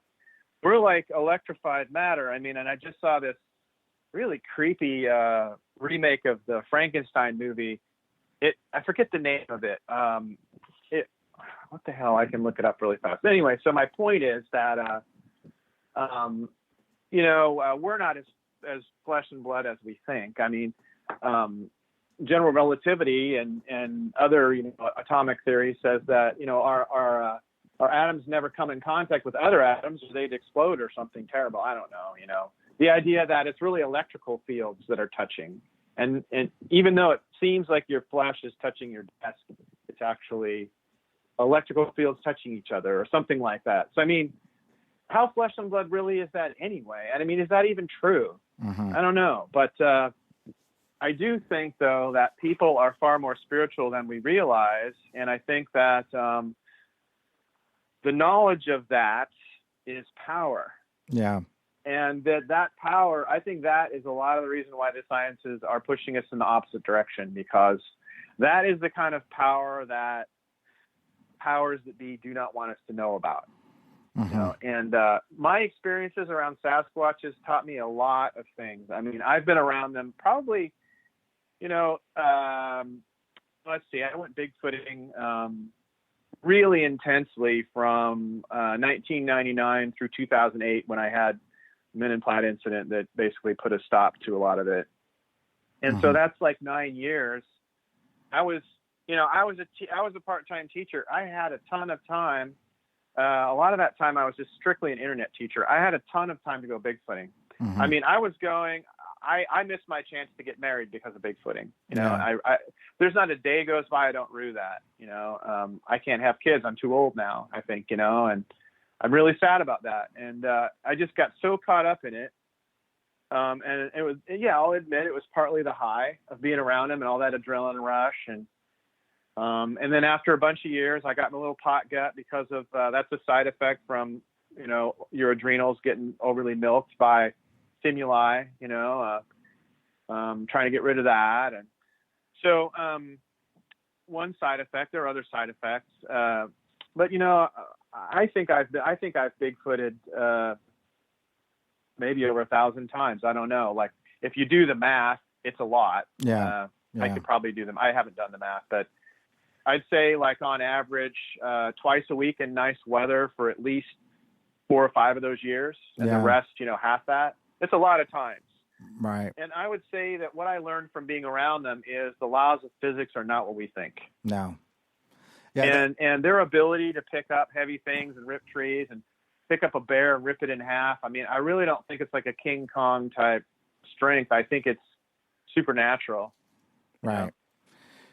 Well, I think it's interesting. One question I wanted to ask, just for my own self gratification here. I don't know if anybody else really wants to know, but I do. When you were approached by the, because I think that a lot of people in paranormal are approached by governmental organizations to recruit them, and they don't ever have a clue that they're being interviewed for the position. I honestly believe that. Okay. I didn't for several months afterwards. Yeah. Or maybe longer. Like but eventually I'm like, holy crap. Yeah. You know, and ironically, you know what I think the wrong answer was? What? I think it hinged on my patriotism. Yeah. Because I'm around these people, and like the one asking me the question was identifying himself with a particular organization, even though I think he was actually in another organization. Right. And he just used the other organization as a cover or whatever. Mm-hmm. Both of which it's a household name, both of them. Yeah. But this is I think this is the thing. It kind of dates back to, it kind of doesn't date back. It pertains to when my friend, who's one of the most famous Bigfooters, got super upset at me because I said that the most important thing for me in life is to be a good person. Yeah. You know? And for some reason he found that infuriating. And it was like that with this organization, except it was more couched in the sense of patriotism. Right. But almost like being a patriot because it's the right thing to do. Or I don't know, something like that. Yeah. Like I don't really know if that's the reason why that it never went farther. Or maybe they just did some kind of check and decided I was like too wacky or whatever. But I was actually flattered that I was able to sit at that table. I mean, I was like, I don't feel tricked or anything. I was like, I found it fascinating, frankly. Well, it's interesting. There's a book that sort of describes the process of being turned into a CIA agent, and it's called "The Confessions of an Economic Hitman." And I love that book. I've read it like 3 times. Yeah, and so you see what I'm saying. So a lot of the things, if you really look at it, which is not being a person who is, like I'm on the books for being a CIA agent. This is not how it works. But I'm not saying it was that organization. No. I'm not saying either. I'm speaking specifically about this person's account in this book that I'm trying to draw the line to. But the case being is that there's a certain set of recruitment and a certain set of things that they're looking for in you, and one of them is, in a lot of cases, that you are a flawed individual, and you're highly intelligent and a flawed individual that you can be manipulated with in order to do certain things. And I think what you mean by flawed is sociopathic. Well, no, I don't mean it like that. I'm just saying that, I'm not disagreeing, but I kind of think that, maybe not that extreme of an example. Yeah. We talked about, how some military training, you got to get rid of that moral compass to some degree, Yeah. I mean, if you're second guessing every kill shot, are you going to be an effective, Yeah. What do you call it? Sharpshooter. Yeah. Asset. You got to have it. I don't know. Maybe you could. That's a bad example. Maybe someone in the heat of battle has to not have the. Oh no, you're right. Has to turn that off. I think snipers have a very, very high case of PTSD from doing what they do, and I think that is one of those things where it's just kind of an up close and personal type thing. But that being said, I think that but did that happen before or after you met these people you define as the men in plaid? That's an interesting question. I never thought of that. Yeah. That happened before. Before. Yeah. Mm-hmm. Yeah. Although I'd had dreams where I would there would be a giant Sasquatch, and it would look like a person but in a giant form, and like there was one dream where I was on a foreign planet, and it was like they were like up on this massive cliff, and then there were these things that looked like impact craters of meteors, but they also looked like kind of like limestone that had built up from accretion, and there was water just flowing out of them everywhere, and like moss that was like I don't know 7 or 8 feet thick, just all over everything, and no trees at all. And then there was just this giant man on the top of the cliff, the size of a Sasquatch, like a 12-footer, dressed in plaid. Yeah. I had things like that before, but I never. The actual 2008 thing was after that. Yeah. Okay. Well, I'm going to have to get off the radio part of this. I will continue with you on Facebook Live for a second. We had been talking with Kirk Sigurdsen on the radio portion of the show. We'll continue on just for a few minutes.